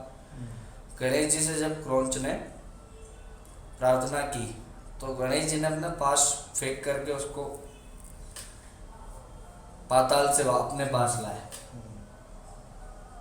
तो बोले प्रभु अब मैं आपके शरण में हूँ, आप ही ने मेरा कल्याण करा, आगे से आप ही मेरा कल्याण कर सकते हैं, आप मेरे लिए क्या कर सकते हैं। तो भगवान ने बोला कि आज से तू मेरा भाई, तू मेरे साथ ही चलेगा और मैं तेरे साथ ही चलूँगा, मैं तेरे बिना नहीं चलूँगा। तो भगवान गणेश जी का जो स्वरूप है वो हमको ये दिखाता है कि हमें आवश्यकता अनुसार कब हल्का होना है और कहाँ भार हमको दिखाना है। तो भगवान के अधीन सब कुछ है, इसलिए वो छोटे से मूषक में भी अपना भार कम कर लेते हैं अपनी शक्ति से, ताकि मूषक को ये रहे कि इतने बड़े गणेश जी को मैं लेकर के चलूँ। यही तो भगवान का कल्याणकारी रूप है। हम देखते हैं कि गणेश जी का स्वभाव एक सौम्य स्वभाव या एक बड़ा फ्लेक्सिबल नेचर माना जाता है, आनंद कंद है, आनंदकारी हैं। पर अभी हम इसके लिए जब रिसर्च कर रहे थे तो गणेश जी का एक अघोर स्वरूप के बारे में भी हमें कुछ तथ्य मिले। क्या है ऐसा कुछ? मैं मेरा पर्सनल वो बताता हूँ आपको। इस बारे में तो मैंने खुद भी कभी जानने की कोशिश नहीं की, क्योंकि हम उसको पाने का तरीका बड़ा सरल है। मैंने कहा ना, आप भगवान भाव के अधीन है, हम जितना उसको भाव से पा सकते हैं उतना ज़बरदस्ती हम किसी को नहीं पा सकते। और तंत्र विधान मेरे दृष्टिकोण से ये ज़बरदस्ती वाला विधान है। उस प्रपंच में मैं हम या कोई भी आज का युवा या कोई भी परेशान भी है इस चीज़ में ना पड़े तो वो उसके लिए ज़्यादा अच्छा है, क्योंकि ये चीज़ें हमें बहुत एक अलग लेवल में ले जाती है। गणेश जी का हालांकि मैंने कहीं सुना है, मैंने भी पढ़ा है कि एक उनका तंत्रोक्त रूप भी है, तंत्र में भी गणपति की पूजा होती है, लेकिन उस विषय में हमको नहीं पढ़ना चाहिए, तो हमारे लिए ज़्यादा अच्छा होगा। कहीं ना कहीं डिस्ट्रक्टिव एनर्जी का इन्वॉल्वमेंट होता होगा जब जी, वो चीज़ें हमारे साथ गलत करवाती है, भगवान नहीं करवाते, क्योंकि वो जल्दबाजी में ली हुई शक्तियाँ वो फिर उनका दुरुपयोग होता है, उनसे अभिमान आता है, और अभिमान में व्यक्ति ऐसा कार्य कर जाता है जो दूसरे का पहले सामने वाले का अमंगल होता है, फिर बाद में स्वयं का और अपने परिवार का अमंगल होना शुरू हो जाता है। इसलिए मंगल कार्य को आप मंगल मूर्ति के रूप में ही पूजो तो ज़्यादा अच्छा है, आपका मंगल होगा। कुछ समय पहले लगभग 1995 की बात है, एक घटना घटित हुई थी पूरे भारतवर्ष में कि जब हर मंदिर दिवाले में सभी लोगों के घर में गणपति देव दूध पी रहे थे जी। तो इस घटना में आपका क्या पॉइंट ऑफ व्यू मेरा रहा? एक्सपीरियंस है, मैं 4 वर्ष का था उस समय, 5 या 6 वर्ष का था लगभग, और हमारे घर पर भी शिव पंचायतन में गणेश जी महाराज विराजमान, एक बड़ी सुंदर सी सफ़ेद रंग की गणपति महाराज की मूर्ति है। तो उस समय बड़ा ही चला कि गणेश जी दूध पी रहे, गणेश जी दूध पी रहे, क्योंकि हम गणेश जी के सेवक हैं, शुरू से बचपन से गणेश जी की सेवा करी, वो घर में सब गणेश जी की पूजा करने वाले। तो दूध लेकर के मैं भी गया और मैंने भगवान के सूंड पे चम्मच जब लगाई तो मैंने देखा कि हाँ भगवान सच में पी रहे हैं। वो चीज़ तो आज तक नहीं समझ में आएगी ये कैसे हुआ। अब ये होता है ना, भगवान चमत्कार दिखाते हैं, इसलिए दिखाते हैं कि हाँ मैं हूँ। जब मूर्ति भी आपके द्वारा दिए गए चीज़ों को ग्रहण करने लग जाए तो वो मूर्ति नहीं, वो भगवान है, और वो भी इतनी सारी जगह एक ही समय और हर जगह हर स्थान पे। ये तो सुपर पावर ही कर सकते हैं। ऐसी क्या सावधानी रखना चाहिए या कौन सी ऐसी चीज़ है, क्या चीज़ है भगवान को नहीं चढ़ाना चाहिए, या क्या कुछ सावधानियां तो हमें जब गणेश जी का पूजा पाठ करें हमें रखना चाहिए। मुख्य रूप से तो जैसा कि गणेश जी ने तुलसी को अपनी पूजा से अलग कर रखा है, तो ध्यान रहे कि किसी भी प्रकार से गणेश जी महाराज की पूजा में तुलसी का उपयोग नहीं हो। और मैंने मेन चीज़ बताई कि भाव, आपका भाव अच्छा हो, सच्चा हो, घर में स्वच्छता हो, जो चीज़ें भगवान को प्रिय है उन चीज़ों का भोग लगाओ।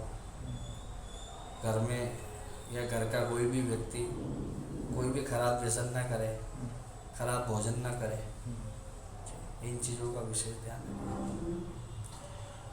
भारत के इतिहास में हमने देखा है मुगल साम्राज्य या मुगल राजाओं ने कई मंदिरों को ध्वस्त किया, मंदिर से स्वर्ण प्रतिमाएं चुरा के ले गए, या इस तरीके की काफ़ी सारी एक्टिविटीज़ देखने को मिलती हैं। जी, तो हमारे इस एरिया में या कुछ इस तरीके की घटना हुई है कि मुगल साम्राज्य के राजाओं ने यहाँ पे मंदिरों में आक्रमण किया हो? जी। मुगल आक्रांताओं ने उस समय समस्त भारतवर्ष के लगभग हजारों मंदिरों को तोड़ा, और लेकिन जहाँ जहाँ पर उन्हें भगवान ने चमत्कार दिखाया वहाँ से वो लोग हाथ जोड़ करके और नतमस्तक होकर के वापस लौट। ऐसे कई कहानियाँ आपने सुनी है, जैसे कि सोमनाथ का विशाल मंदिर, ज्योतिर्लिंग सोमनाथ। ज्योतिर्लिंग, प्रथम ज्योतिर्लिंग सोमनाथ है, सौराष्ट्र सोमनाथम च, प्रथम ज्योतिर्लिंग सोमनाथ भगवान का है। ये भगवान सोम ने अर्थात चंद्रमा ने तपस्या करके भगवान सोमनाथ को प्रकट किया था वहाँ पर। शिवलिंग ज्योतिर्लिंग के रूप में भगवान शिव वहाँ पर विराजमान हुए। तो ऐसा सुना है बड़ों से कि 16 बार सोमनाथ के मंदिर को लूट करके मुगल ले गए। उसके बावजूद भी उस मंदिर में कुछ खत्म नहीं हुआ, और आज भी बहुत वो समृद्ध और संपन्न मंदिर है, भारतवर्ष के संपन्न मंदिरों में से एक है। समुद्र तट पे स्थित। समुद्र तट पे स्थित है, और उस मंदिर के छोर से लेकर तो विश्व के छोर तक इंच भर भी भूमि खाली नहीं है, वो पृथ्वी का अंतिम छोर है सोमनाथ। समुद्र है। आपसे मेरी कुछ वर्ष पहले चर्चा हो रही थी, आप कुछ बता रहे थे कि समुद्र के निकट होते हुए भी वहाँ लहरों की आवाज़ नहीं आती है। मेरा पर्सनल एक्सपीरियंस, मैं सोमनाथ एक बार गया हूँ दर्शन करने, कुछ वर्षों पूर्व ही गया था मैंने, क्योंकि कहा कि वहाँ वो पृथ्वी का अंतिम छोर है।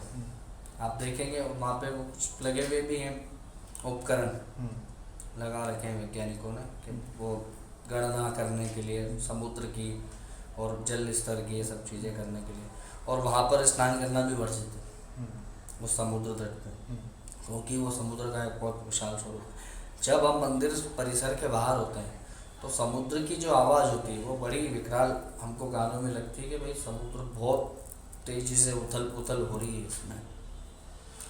और आप मंदिर में जैसे ही प्रविष्ट हो गए आपको आवाज़ नहीं आएगी उसी समुद्र की, वो वहीं है जबकि, और मंदिर से जैसे ही बाहर आओगे आपको वही समुद्र की हलचल वापस आने लगी है। कभी आप चाहो तो उसको आप अनुभव करेंगे, मेरा खुद का अनुभव है। आजकल सोशल मीडिया का ज़माना है, कई सारे महंत, ऋषि मुनि, साधु संत हमें यूट्यूब इंस्टाग्राम पर दिखते हैं।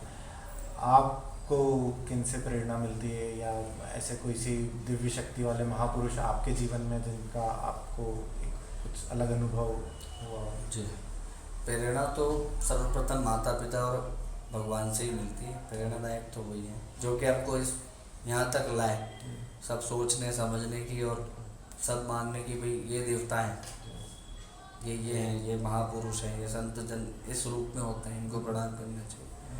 वो तो उन्होंने ही सिखाया। लेकिन मेरे जीवन का अनुभव आपको बताता हूँ। पूज्य आज समय सभी लोग उनकी ख्याति व्याति से और उनके आशीर्वचनों से ऐसा कोई नहीं है भारत भूमि में या विश्व में जो अछूता रहा। पूज्य प्रेमानंद जी महाराज, वृंदावन के रसिक संत, अद्भुत है। मैं जब सौभाग्यवश ठाकुर जी कृपा से, गणेश जी कृपा से वृंदावन मेरा जाना हुआ और उनसे भेंट भी हो गई मेरी। व्यक्तिगत आप मिले हैं? जी हाँ, ये भगवान की कृपा से ही। और मेरी लाइफ का मतलब मंदिर पे अनगिनत संत आए, मैं कंपैरिजन की बात नहीं कर रहा। कई संतों का आगमन मंदिर पे हुआ है, कई संतों से कई बार मिलना हुआ, किसी न किसी कार्यक्रम में या किसी मठ मंदिर के कोई पूजन पाठ इत्यादि में। लेकिन जब मैंने उन्हें प्रथम बार देखा तो मुझे लगा, मतलब मेरे मन के अंदर आत्मा की आपको बात बताऊं तो मुझे लगा ये मानव नहीं है, इतना तेज मानव शरीर पे नहीं हो सकता। मैं मतलब आई एम स्पीचलेस, मैं उनको देखते ही निशब्द हो गया, मेरे मुंह से वाक्य खत्म हो गए और भाव इतने भर गए कि केवल इतना हुआ बस। जैसे ही मैंने उनको देखा तो दूर से ही देख के मैंने बस दोनों हाथ श्रद्धा से जुड़ गए और मस्तक झुक गया कि आपको प्रणाम है, और स्वयं को कृतार्थ मानने लगा कि मेरे जीवन में ये इतनी बड़ी कृपा भगवान गणेश जी की और बिहारी जी ने की कि आप इन महान संत का दर्शन मुझे प्राप्त हो गया, और भगवान का मैंने उनको स्मृति चिन्ह भेंट किया, उन्होंने आशीर्वचन दिए, 2 मिनट गणेश जी के विषय में बोला और सब प्रेरणा दी उन्होंने। तो मैं पर्सनली उनको बहुत मतलब मानता हूँ कि, और उनके आने से निश्चित ही भारतवर्ष में कई युवाओं में चेंजेस आए हैं, कई लोगों के जीवन में चेंजेस आए हैं, और वह बड़े ही सरल और सहज हैं, और संत जैसा होता है वे बिल्कुल ही वैसे ही हैं। संत को ऐसा ही होना चाहिए। जो मैंने सुना और पढ़ा है कि संत अर्थात सरल, तो सरलता के प्रतिमूर्ति हैं, और वो दिव्य, और निश्चित ही कोई मतलब वो ठाकुर जी की निज सखी या गोपी का कोई अवतार या स्वरूप हो सकता है, जो वृंदावन धाम में आया हो धर्म का प्रचार करने के लिए, और महाराज जी कर रहे हैं धर्म का प्रचार, लोग सदमार्ग पे आ रहे हैं उनको सुन करके। आजकल तो कई बड़ी सेलिब्रिटीज़ भी महाराज जी के धाम पर जाते हैं, जी। उनसे मिलने हैं। आजकल हम लोग भी यूट्यूब या इंस्टाग्राम पे हाँ। देखते हैं। विराट कोहली, अनुष्का शर्मा भी गए थे वहाँ पे।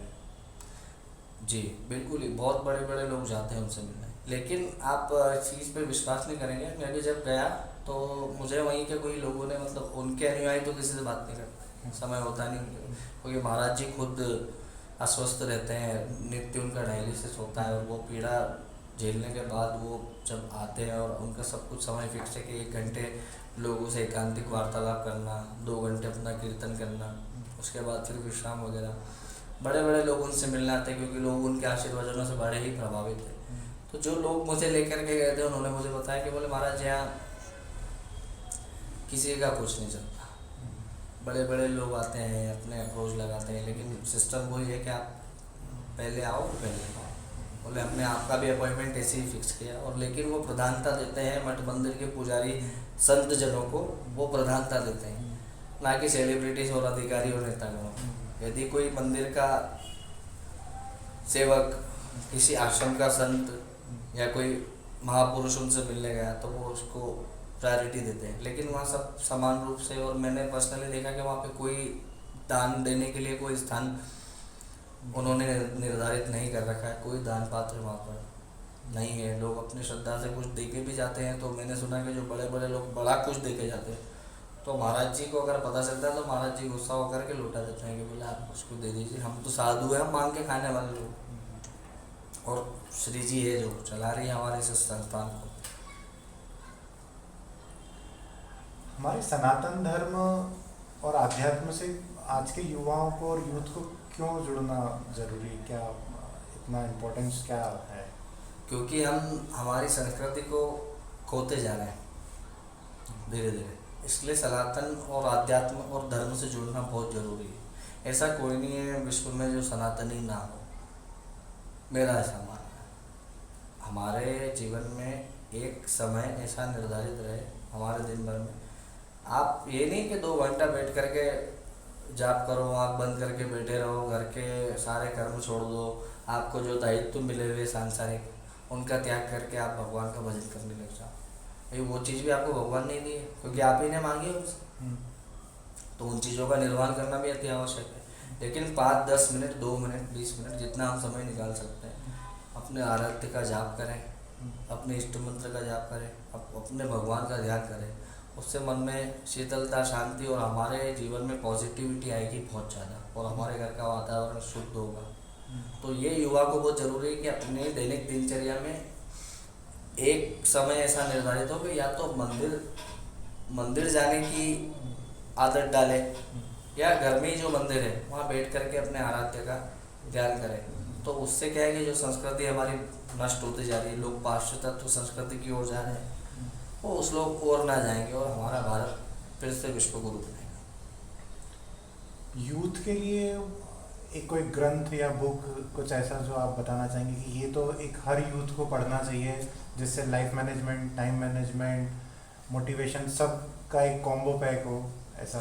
मैं ग्रंथों की बात करूँगा तो यदि एक ग्रंथ मैंने बता दिया तो ऐसा लगेगा कि भाई इसके बारे में क्यों नहीं बोला। आज मैं यदि रामायण जी का बोल दूँ तो फिर आप सोचेंगे कि भगवद गीता का क्यों नहीं कहा है, क्योंकि सबसे बड़ा मोटिवेट जो किया है वो भगवान कृष्ण ने भगवद गीता में ही किया है।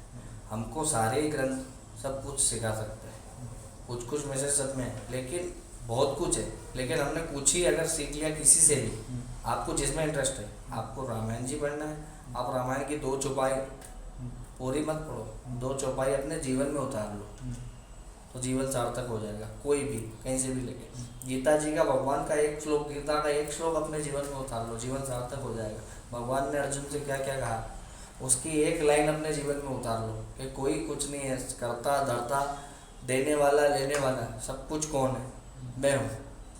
ये कृष्ण बोल रहे हैं भगवान अर्जुन से। ये चीज़ यदि हमने समझ ली कि हमको देने वाले लेने वाले और सब कुछ जो ये चल रहा है किसकी माया और किसके द्वारा है, केवल और केवल उस परमात्मा के द्वारा, इतना आप समझ गए तो ये बहुत है। और पढ़ने के लिए आप व्यक्ति का जिसमें जो इंटरेस्ट है, मैंने बोला ना, अपने आराध्य के हिसाब से, अपने इष्ट के हिसाब से, व्यक्ति राम जी को ज़्यादा पूछता है, वो उनमें ज़्यादा रुचि है कि भैया रामचंद्र जी जैसा जीवन तो बहुत असंभव है, लेकिन तो रामायण जी का पाठ करो, सुंदरकांड का पाठ करो, हनुमान चालीसा का पाठ करो। यदि रामायण जी पढ़ने का समय नहीं है सुंदरकांड पढ़ लो, उतना भी समय नहीं है हनुमान चालीसा पढ़ लो, उतना भी नहीं है तो रामचंद्र जी की स्तुति पढ़ लो, भगवत गीता पढ़ो। भगवत गीता नहीं पढ़ सकते तो भैया श्री कृष्ण की स्तुति कर लो, राधा राधा नाम जप लो, उतना ही काफ़ी है। गणेश जी का कोई मंत्र पढ़ लो, अथर्वशीष पढ़ लो, संकटनाशन स्तोत्र पढ़ लो, या केवल ओम गणपतये नमः का 11 बार जाप कर लो, बस इतना ही काफ़ी है। उससे ही जीवन में पॉजिटिविटी आ जाएगी और हम जो है धर्म से जुड़े रहेंगे, संस्कृति से भी जुड़े रहेंगे और हमारे जीवन में चीज़ें अच्छी होगी। सनातन धर्म में रक्षा सूत्र, तिलक, शिखा, इनका काफ़ी महत्व बताया गया है जी। क्या इम्पोर्टेंस होता है इन चीज़ों का? रक्षा सूत्र मतलब हमारी रक्षा करने का सूत्र। अभी रक्षाबंधन पर्व हो गया, राजा बलि जो कि चिरंजीवी हैं, सप्त चिरंजीवी हो गए, उनको सबसे पहले बंधन बांधा था महालक्ष्मी ने। और मंत्रे देन बुद्धो बलि राजा दानमिंद्रो मावला तेन मंत्रेण रक्षे माचल माचला। जिस प्रकार राजा बलि की रक्षा करी हो, राजा बलि का कल्याण करा, उस प्रकार हमारी भी रक्षा हो। वो रक्षा सूत्र उस भाव से, उस श्रद्धा से हमारे मंदिर में बांधा जाता है कि ये गणेश जी की कृपा है, गणपति महाराज हमारी रक्षा करेंगे, हमेशा हमारे साथ में, हमारे हाथ पे उनका आशीर्वाद है तो हमारे शरीर में कोई रोग नहीं हो, हम रोग मुक्त हों, हमारा कल्याण हो। तिलक का महत्व इसलिए क्योंकि शरीर के जो 10 द्वार हैं वो हमारी नेत्र के नीचे है, जिसमें विकार और दूषित है, सभी दूषित है, गंदगी आती है, गंदगी जाती है। यदि कुछ स्वच्छ है इस शरीर में तो ये इसके ऊपर का भाग है, कपाल है, और भगवान यही विराजमान, भगवान हृदय में तो हमारे भाव से, लेकिन परब्रह्म यदि कहीं है तो वो यहाँ है, क्योंकि यहाँ यमदूतों की पहुँच नहीं है।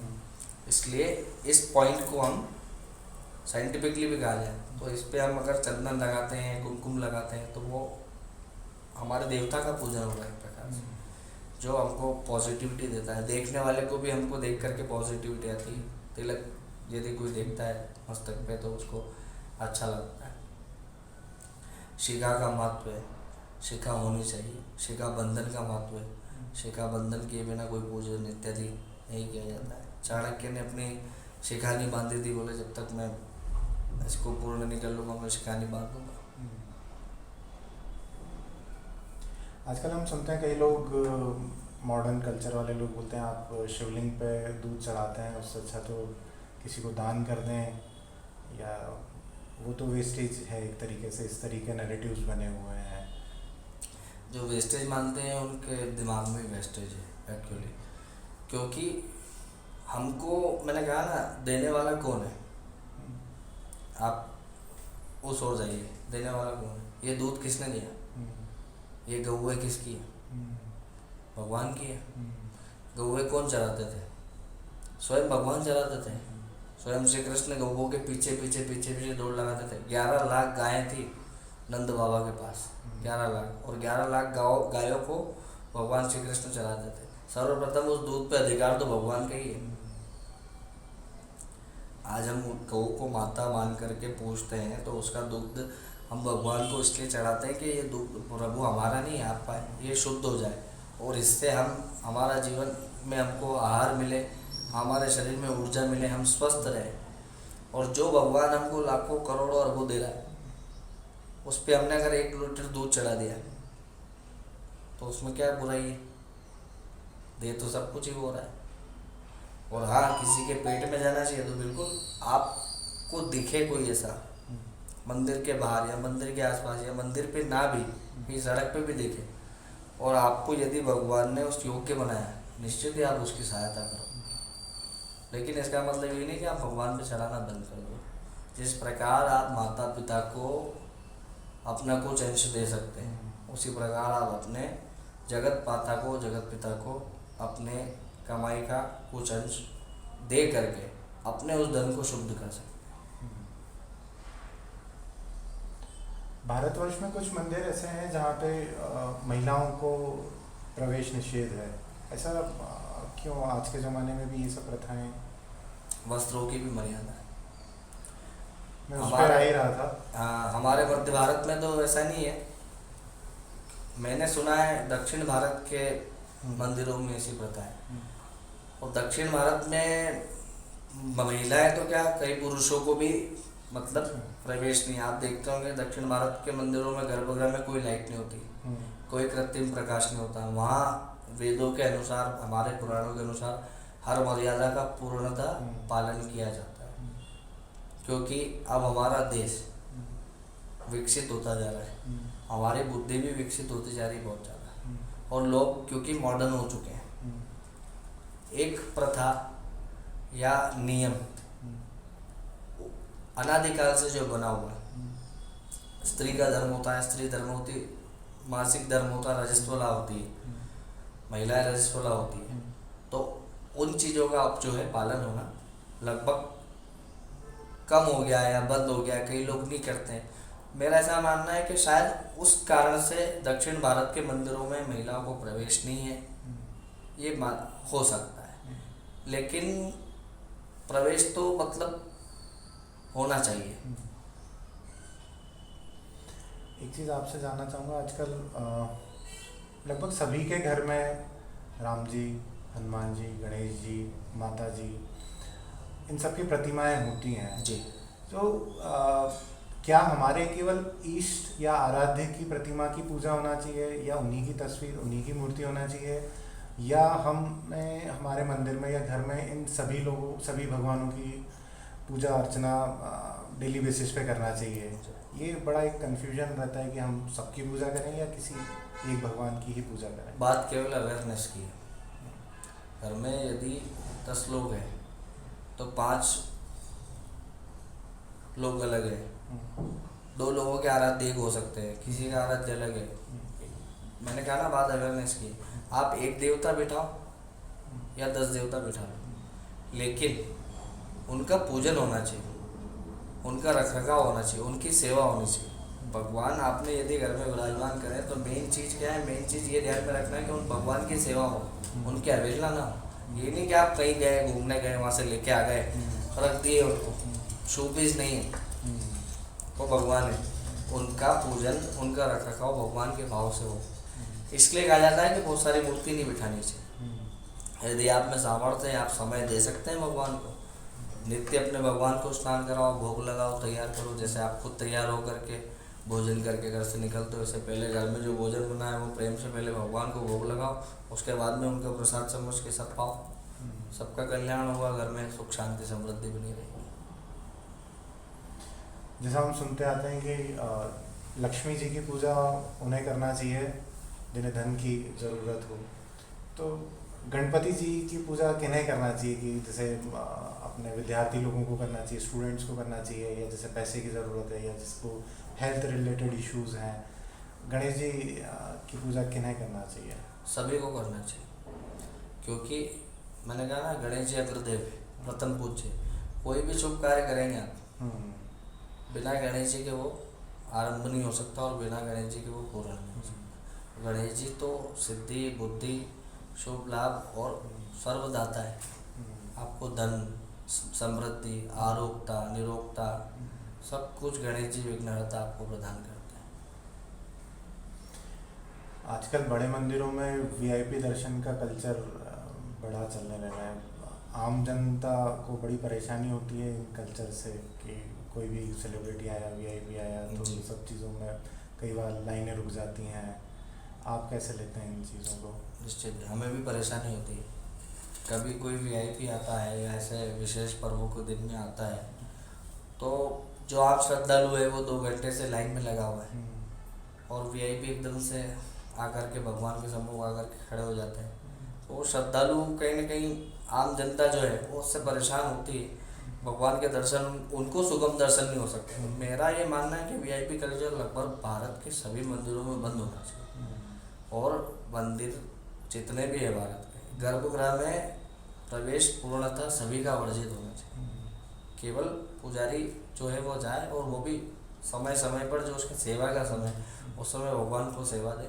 बाकी भगवान दर्शन के लिए बैठे हुए, कोई अगर अंदर नहीं जाएगा, सब एक जगह से दर्शन करेंगे, सबको सुगम दर्शन होगा और सबको एक जैसे दर्शन होंगे। किसी के मन में ये भाव नहीं आएगा कि यार मैं से ज़्यादा ये श्रेष्ठ है और मैं दूर हूँ भगवान से। तो वो भगवान के लिए सब समान है, और मंदिरों में समानता लाना बहुत ज़्यादा आवश्यक है। आजकल हम देखते हैं बॉलीवुड मूवीज़ या वेब सीरीज़ में भारतीय संस्कृति को लेके एक अलग ही नैरेटिव्स बना हुआ है, जबकि एक इतना बड़ा अध्यात्म, एक सनातन धर्म है हम लोगों की संस्कृति में, परंतु जो यूथ अट्रैक्ट होता है वो इन्हीं सब चीज़ों से होता है। फिर भी कहीं ना कहीं एक हमारी संस्कृति की अवहेलना दिखती है। तो इस पे आपका क्या, कैसे इस चीज़ को सुधारा जा सकता है, या कैसे इस चीज़ को प्रमोट किया जाना चाहिए? एक अलग से सेंसर बोर्ड बनना चाहिए, जिसमें वो लोग हों, केवल हमारा सनातन हिंदू धर्म ही नहीं, सभी धर्मों के लिए।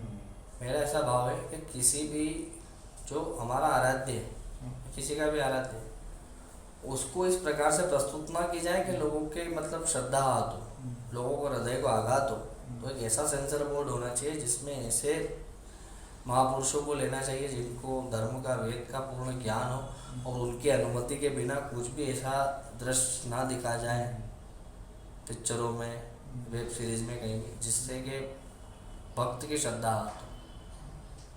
बिल्कुल ही, और ये मैं इसकी निंदा करता हूँ, ये चीज़ बिल्कुल, और इन चीज़ों से भगवान को दूर ही रखा जाए तो ज़्यादा अच्छा है। ये हमारे मनोरंजन का के लिए भगवान नहीं है।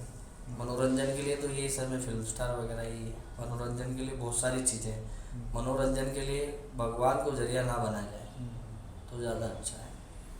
वो ये चीज़ हम देखते भी हैं, जैसे आपने बोला साउथ के मंदिरों में आज भी संस्कृति या कल्चर आज भी जीवित है। बिल्कुल वैसे ही वहाँ के बॉलीवुड या एंटरटेनमेंट इंडस्ट्री में भी हम देखते हैं कि कभी इस तरीके का कोई मूवी नहीं हमें देखने को मिलती, और संस्कृति को वो बढ़ा चढ़ा कर ही दिखाते हैं। आज भी वो उनकी वेशभूषा देखें, उनका खाने पीने का कल्चर देखें, आज भी वहाँ वो चीज़ जीवित है।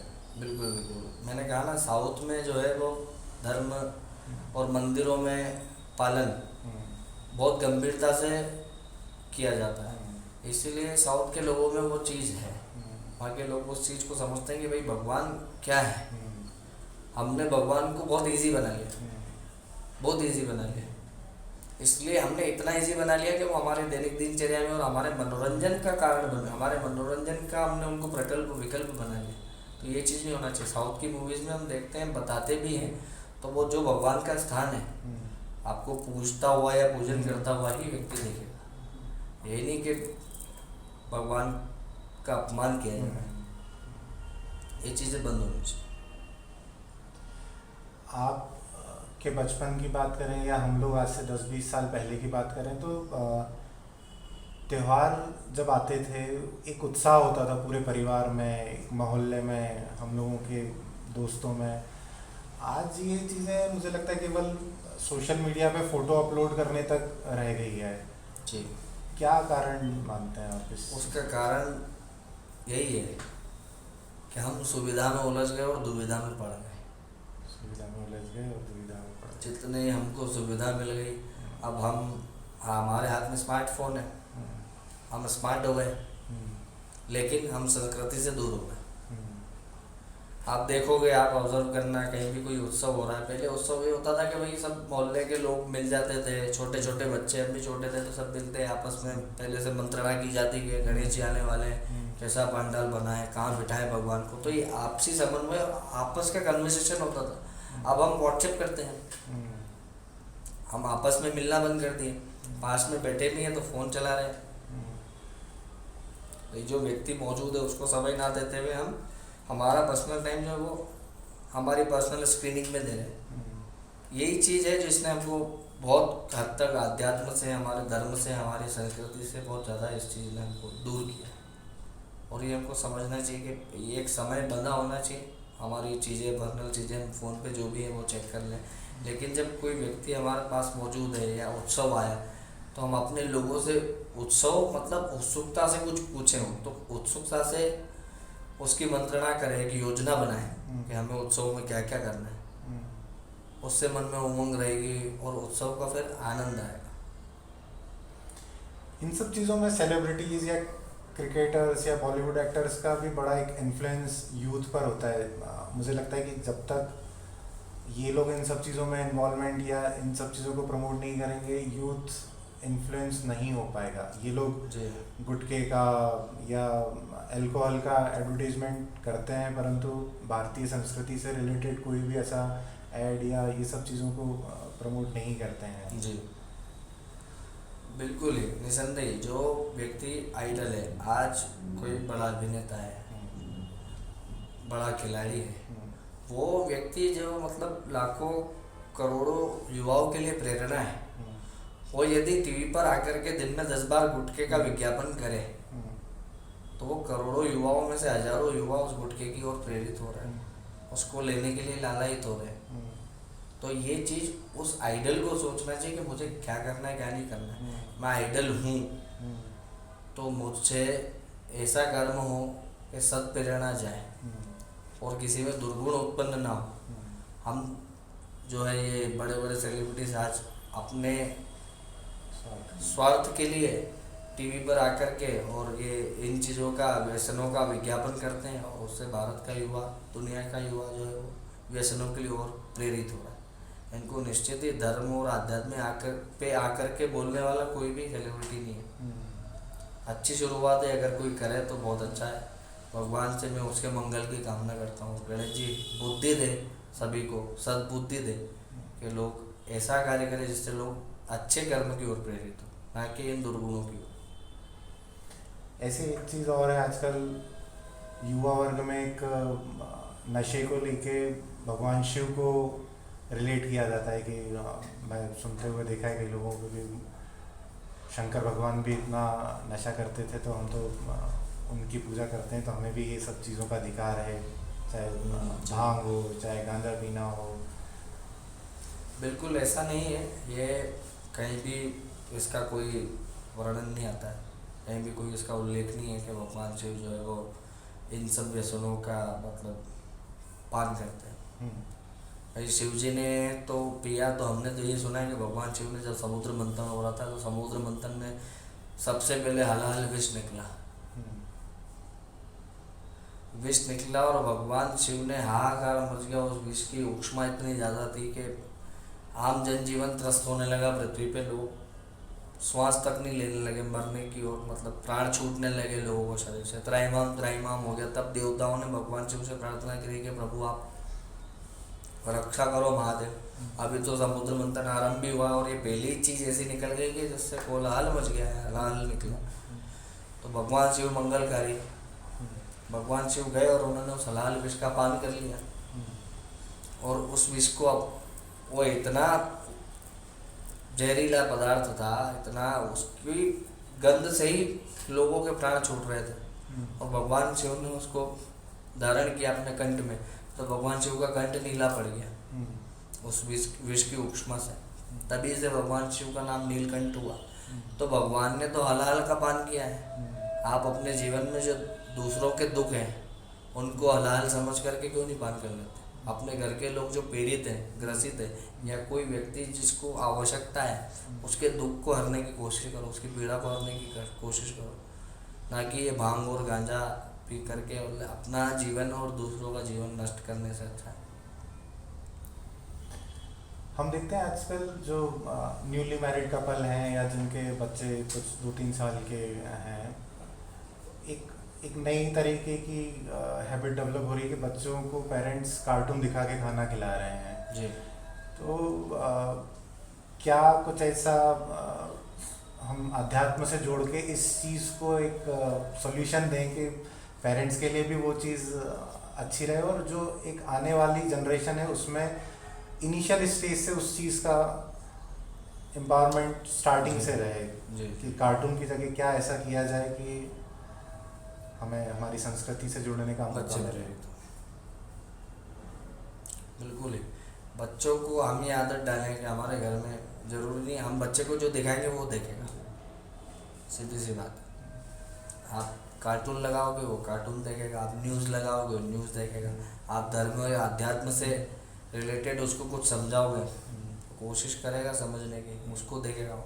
आप भजन लगाओ अपने घर में, आप भगवान गणेश जी की कोई स्टोरी लगा दो। मैंने देखा, बोला ना, गणेश जी आपने भी कहा कि बच्चों के लिए बड़ी उत्साह है, क्योंकि गणेश जी का स्वरूप ऐसा है, बच्चों को इंटरेस्ट आता है उनमें देख के, यार हाथी है, हाथी बाबा, फिर अपन उनको बोलते हैं कि नहीं हाथी नहीं है गणेश जी, बोले अच्छा गणपति बप्पा है, बप्पा बप्पा। छोटे बच्चे भी बप्पा बप्पा बोल करके गणेश जी को संबोधित कर रहे हैं।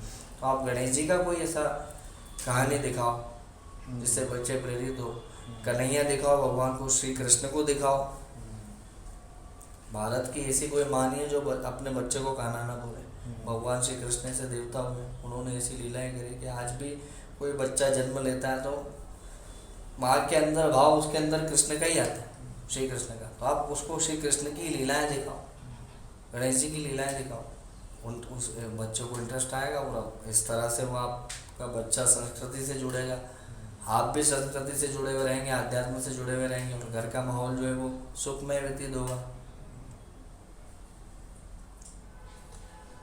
एक व्यक्तिगत सवाल पूछता हूँ आपसे, इतने प्रसिद्ध मंदिर में आप काफ़ी समय से भगवान की सेवा कर रहे हैं, तो शहर के प्रबुद्ध नागरिक, व्यापारिक गण आते होंगे, तो आपके तो संबंध अच्छे रहते होंगे, तो कभी घमंड आता है इन चीज़ों से कि मेरी ऐसे लोगों से परिचय है? या बिल्कुल नहीं, ये गणेश जी की कृपा मानता हूँ और प्रभु से यही बोलता हूँ नित्य कि आप केवल और केवल अपने चरणों की सन्निधि मुझे देना, और ये उन्हीं की कृपा है कि कभी ऐसा महसूस नहीं हुआ। हाँ, यदि अभिमान है किसी बात का, तो अभिमान आता है तो इस बात का आता है कि मैं प्रभु में तेरा दास हूँ और कभी मुझे अपने दास होने से वंचित मत करना। ये तो सब भगवान की कृपा है कि अभी तक तो ऐसा अभिमान आया नहीं और आगे भी ना आए। मैं गणेश जी से ये प्रार्थना करता हूँ, क्योंकि अभिमान आ गया तो हम फिर कहीं के नहीं रहेंगे। कई बार सेलिब्रिटीज़ और क्रिकेटर्स भी जब भी इंदौर में मैच होता है तो क्रिकेटर्स मंदिर आके बाबा के दर्शन करते हैं जी। तो कोई ऐसा किस्सा आपको याद हो, कुछ ऐसी घटना घटित हुई हो, या दर्शन के बाद आपके कुछ व्यक्तिगत संबंध रहते हैं फिर, या ऐसा कुछ नहीं है? कईयों से बन जाते हैं, या हमारे पास भी ऐसा समय नहीं होता है, उन लोगों के पास भी ऐसा समय नहीं होता है।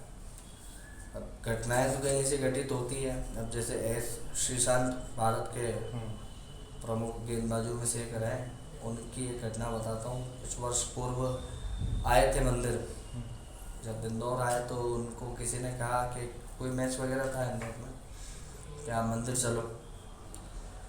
और उस समय भारत की टीम जाने वाले थे साउथ अफ्रीका दौरे पर, सिलेक्शन होना था भारतीय क्रिकेटरों को। श्रीशांत को आए, उनके सहयोगी जो राय थे उन्होंने कहा कि पास है, आप बोलो काम हो जाएगा। तो उन्होंने मुझे कहा कि महाराज आप आशीर्वाद दीजिए गणेश जी से। मैंने एक बंधन दिया उनको, मैं बंधन बांध दो, आप भगवान से बोलो कार्य होगा। बंधन बांधा, भगवान के यहाँ। कुछ घंटों बाद ही टीवी पे न्यूज़ आई कि भारत के लिए श्रीशांत का चयन हुआ। तो फिर वो अगले दिन वापस आए मंदिर दर्शन करने। मुझे नहीं पता था कि ये क्या है, मैं अपने आरती की तैयारियों में लगा हुआ था। बंधन जैसा सब बोलते वैसा बंधवा दिया और चले गए। आज समय ना होने के कारण मैं भी टीवी वगैरह देख नहीं पाया। अगले दिन जब वो वापस आए तो जो सहयोगी थे उनके बोले महाराज बंधन खुलवा दो, काम हो गया। बोला क्या काम हो गया? बोले क्या कल बंधन आपने बंधवाया, 3 घंटे बाद सिलेक्शन हो गया इंडियन टीम में। तो ऐसे कई चमत्कार भगवान अपने हर व्यक्ति को, हर भक्त को भगवान उसकी इच्छाओं के, आकांक्षाओं के अनुरूप देते हैं।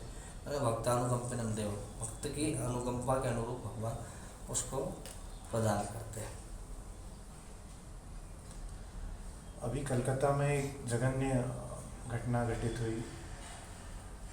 क्या सिस्टम में ऐसी कुछ चीज़ें होना चाहिए जिससे महिलाएं सुरक्षित महसूस कर सकें? पिछले 10 साल पहले भी कुछ इस तरीके की घटना हुई, आज भी हम वहीं हैं। क्या ऐसा संदेश देना चाहेंगे हमारे भारत का कानून अत्यंत सख्त और तुरंत दंड देने वाला होना चाहिए। इस चीज़ में ऐसे कृत्य होते हैं, मैं तो अपने मुख से बयान करने में मुझे पीड़ा होती है बड़ी। जब ऐसा हमारे भारत की बेटियों के साथ, माताओं के साथ होता है, तो जो दोषी है, जो दुष्ट है, उसका मेरे हिसाब से तो संहार ही करना चाहिए। ये ऐसा कानून, भारत में कानून ऐसा स्थापित हो कि व्यक्ति ऐसा अपराध करने के पहले 100 बार नहीं 1000 बार सोचे। दंड प्रणाली इतनी सख्त होना चाहिए ऐसे दुष्टों के लिए।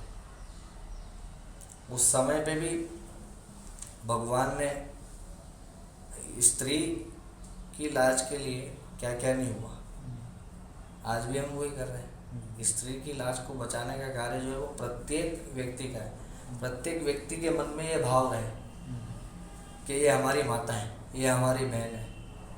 कल को ये अपराधी को सोचना चाहिए। यही भाव यदि उस व्यक्ति की माँ और बहन के लिए किसी के मन में आ गया तो क्या बीतेगी। ये पीड़ा उसके हृदय में होना अत्यंत आवश्यक है। और मेन तो यदि इस चीज़ पर रोक लगाई जा सकती है तो मेरा तो निवेदन है, भारतीय दंड प्रणाली, भारत का कानून इतना सख्त होना चाहिए। महिलाओं और बहन बेटियों पर जो लोग ऐसी कुदृष्टि डालते हैं और ऐसे आपराधिक कृत्य करते हैं, उनका मस्तक अलग कर देना चाहिए। परंतु इस विषय में हम लोग यही बोलते हैं कि लड़कियों की गलती थी, उसने कपड़े ऐसे पहने हैं, वो रात को जा रही थी। पर आज भी हम लोगों का माइंडसेट ऐसा नहीं हो पाया कि हम हमारे घर के लड़कों को या दोषी को उस चीज़ के लिए उस तरीके से एजुकेशन दें कि नहीं ये दोनों इक्वालिटी है। आपको इस तरीके का माइंडसेट ही नहीं बन पा रहा है। हम हमेशा लड़की को ही दोषी समन्वय और सीख की कमी। कपड़े, दृष्टिकोण, कपड़े नहीं दृष्टिकोण है। उसी शॉर्ट्स में पुरुष भी घूमता है, पुरुष के साथ घटनाएं नहीं हो रही। ये भाव और दृष्टिहीन, दृष्टि खराब और मन में पाप जगना, इस पे कंट्रोल होना चाहिए। बच्चों को ऐसी सीख दें कि भाई दोनों जो है, कोई माताएं बेटों को ये सिखाएं कि जैसे आपके घर में ये बहन है, ऐसे संसार में सब आपकी बहन है। आप इस बहन की रक्षा कर रहे हो तो कोई बहन सड़क पे यदि मदद मांग रही है तो आप उसकी रक्षा के लिए भी कूद जाओ, तुरंत कूद जाओ उस अग्नि में। ये हमें हमारे बच्चों को तैयार करना बहुत ज़्यादा ज़रूरी है।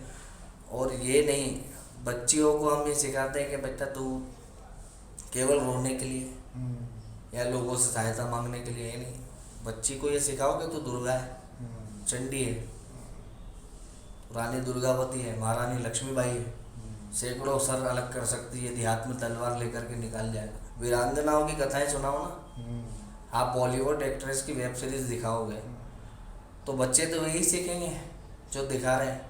आप महाराणा प्रताप के बारे में नहीं बताते, आप शिवाजी महाराज के बारे में नहीं बताते, आप स्वामी विवेकानंद के बारे में नहीं बताते, आप वीरांगनाओं के बारे में बच्चियों को नहीं बताते, वो कैसे प्रेरित होंगे? यदि घर के लड़के इन महापुरुषों को और ये जो वीरांगनाएं हुई हैं इनका जो भारत के लिए इन्होंने जो योगदान दिया है इसको समझ जाएंगे तो मेरे हिसाब से आधे से ज़्यादा ये चीज़ नष्ट हो जाएगी, ख़त्म हो जाएगी। ये भावना मन से दूर करे होएगी और ये घर से ही सीखी जाती है। प्रत्येक व्यक्ति को अपने बच्चे को ये सीख देनी चाहिए, चाहे लड़का हो तो उसको ये सीख दें कि भाई बाहर सब आपकी बहन है, सब आपकी माता है, जो आपसे छोटी है वो आपकी बहन है, जो आपसे बड़ी हो आपकी माता है, बड़ी बहन है, उनकी रक्षा करो। इसमें मॉडल हो गए ना जी। इसलिए, और जब विवाह होना है वो हम कराएंगे। वो पद्धति सही थी, उस समय ये सब नहीं था। अब जितना लोग, मैंने कहा ना, सुविधा सबसे बड़ी दुविधा है। हम स्क्रॉल करते हैं सब कुछ आ जाता है। पहले ना स्क्रॉल था ना कुछ था, बैठ करके दादाजी के पास में सुनते थे चुपचाप, और उठ के कोई जा नहीं सकता। 5 बच्चे कहानी सुन रहे, दादाजी क्या सुना रहे, किसी के दादाजी ने कुछ गलत नहीं सुनाया होगा, किसी को भी, वो कोई भी धर्म का व्यक्ति हो, कोई भी वर्ग का व्यक्ति हो, मेरा ऐसा विश्वास है। वो चीज़ खत्म हो गई। अब घर में ही सब अलग अलग चैनल देख रहे हैं अपनी पसंद के। तब एक ही चैनल चलता था, रामायण आ रही तो सबको बैठ के रामायण देखनी है। शिक्षा प्रणाली का इसमें सबसे बड़ा योगदान रहा, जो पहले गुरुकुल प्रणाली हुआ करती थी कि जी स्टार्टिंग से 25 वर्ष तक आपका 25 से 50, 50 से 75, 75 से आप 100 वर्ष का एक अलग अलग अवस्थाओं में गुरुकुल में शिक्षा दी जाती थी। आज कॉन्वेंट स्कूल कल्चर के कारण ये सब चीज़ें बदल गई। कहीं ना कहीं इन सब चीज़ों की भी एक आइडियोलॉजी बहुत हद तक इन्हीं चीज़ों ने जो है वो हमको हमारी संस्कृति, धर्म और इन सब चीज़ों से दूर करने का काम किया। और ये एक षड्यंत्र है। जब गुरुकुल हुआ करते थे, गुरु आज्ञा का पालन किया जाता था, वहाँ शिष्टाचार होता था, एक जीवन शैली और आपकी दिनचर्या निर्धारित होती थी कि सुबह उठ करके आपको गुरुकुल की साफ सफाई करना है, गुरुकुल के लिए लकड़ी लेने जाना है, गुरुकुल के लिए आपको जल एकत्रित करना है, वो सब चीज़ें होती थी। उससे व्यक्ति जुड़ा रहता था अपने से और अपनों से और अपनी संस्कृति से।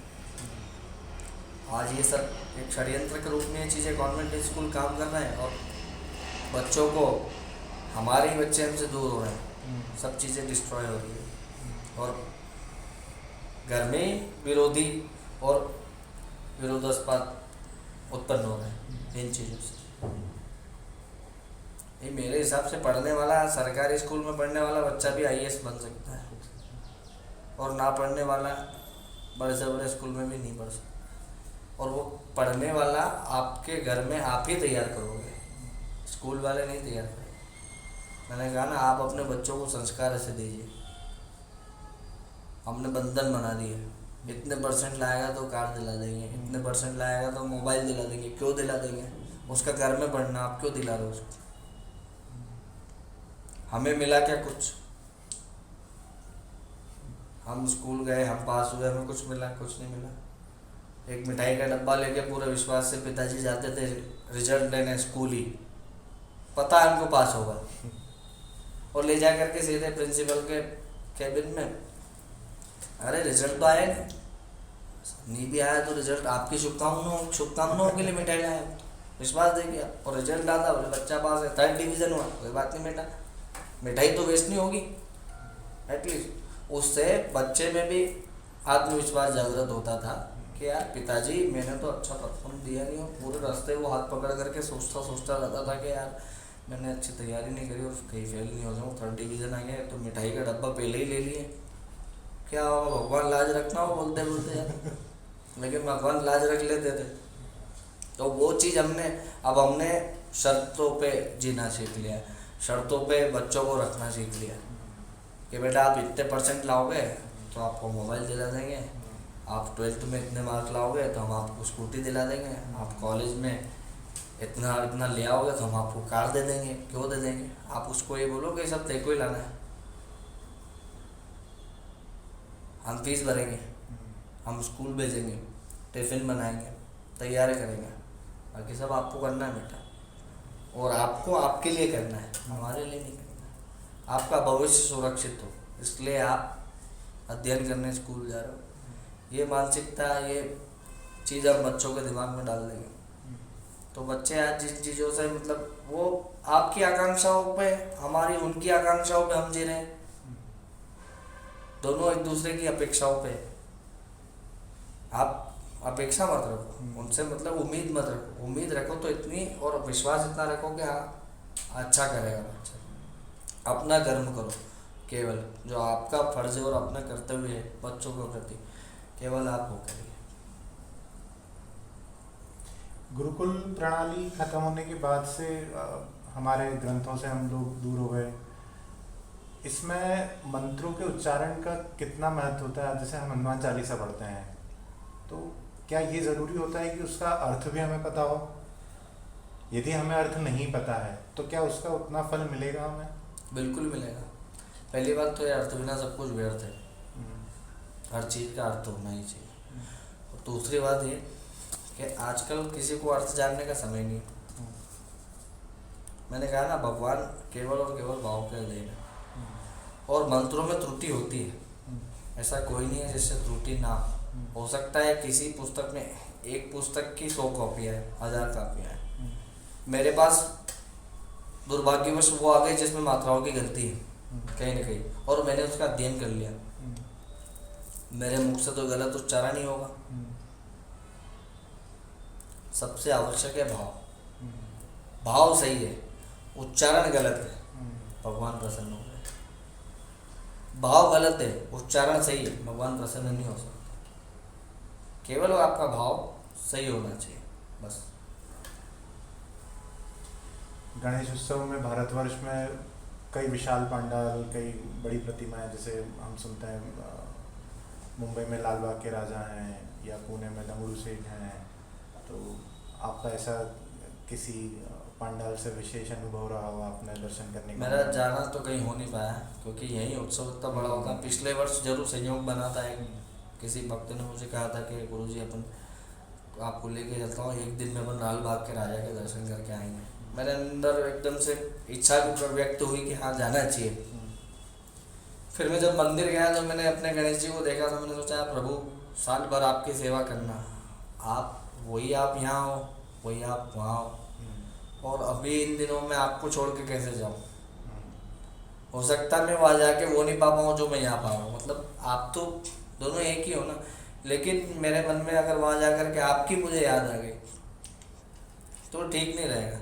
इसलिए मेरा जाना लाल बाग हो नहीं पाया। इच्छा बड़ी है कि जाऊँ, पर लेकिन वो इन 10 दिवस में ही गणपति महाराज विराजमान होते हैं। गणेश जी की इच्छा रही तो जाऊँगा।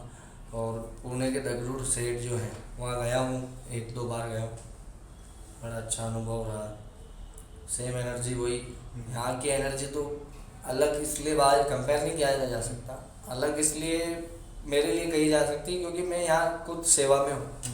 तो जब अगर मैं सेवा में रहूँगा और ज़्यादा समय दूंगा तो निश्चित ही मुझे ज़्यादा एनर्जी मिलेगी। और वहाँ मैं गया तो 5-10 मिनट के लिए सामने खड़ा रहा और दर्शन करें, लेकिन बहुत ऊर्जा है। भगवान जाए वहाँ, भगवान का मंदिर होता ही ऊर्जा का प्रतीक और शांति का प्रतीक होता है। मंदिर का अर्थ ही है। मंदिर जाकर के यदि आपको शांति अनुभूति ना हो तो फिर आपको लगना चाहिए कि हाँ फिर अब कुछ गड़बड़ जरूर है जीवन में ज़्यादा।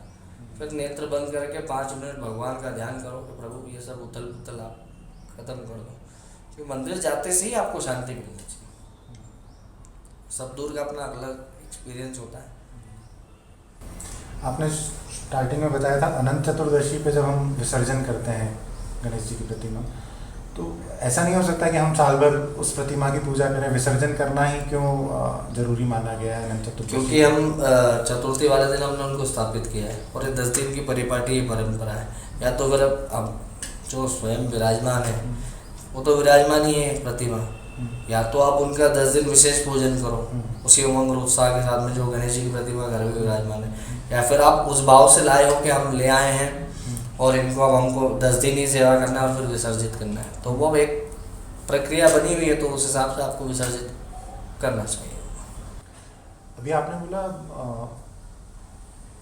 गलती हमारे दृष्टिकोण में है, परंतु मंदिर में आज मंदिर प्रांगण में जब भी हम जाते हैं तो दिखता है कि महिलाओं की वेशभूषा पर प्रतिबंध है और एक बड़ा बवाल सा मचा हुआ है महिलाओं की वेशभूषाओं को लेके। जब दृष्टिकोण पे ही बात है तो हमें हमारा दृष्टिकोण सुधार लेना चाहिए ना। महिलाओं की वेशभूषा पे इतना बवाल क्यों किया जाता है? मैं आपकी इस बात का अलग प्रकार से खंडन करना चाहता हूँ। प्रश्न केवल महिलाओं की वेशभूषा का नहीं है कि मंदिरों में महिलाओं को वेशभूषा में जाना चाहिए, ये लाइन ही गलत है। मंदिर में सभी को भारतीय परिधान के अनुसार ही जाना चाहिए, सभी को, अर्थात चाहे वो पुरुष हो या महिलाएं हो। इसका अर्थ ये नहीं है कि पुरुष भी शॉर्ट्स में चले जाए। हमारा भारत जो है वो पुरुष प्रधान देश है, ये बनाया गया है समाज की ऊंची मानसिकता के कारण या कई लोगों की दृष्टिकोण के कारण। मेरा ऐसा मानना है कि यदि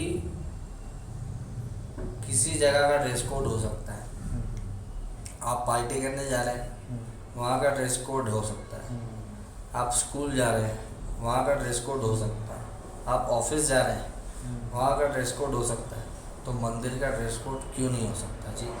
सबसे पहले तो मंदिर का ही ड्रेस कोड होना चाहिए, क्योंकि शुरुआत कहाँ से?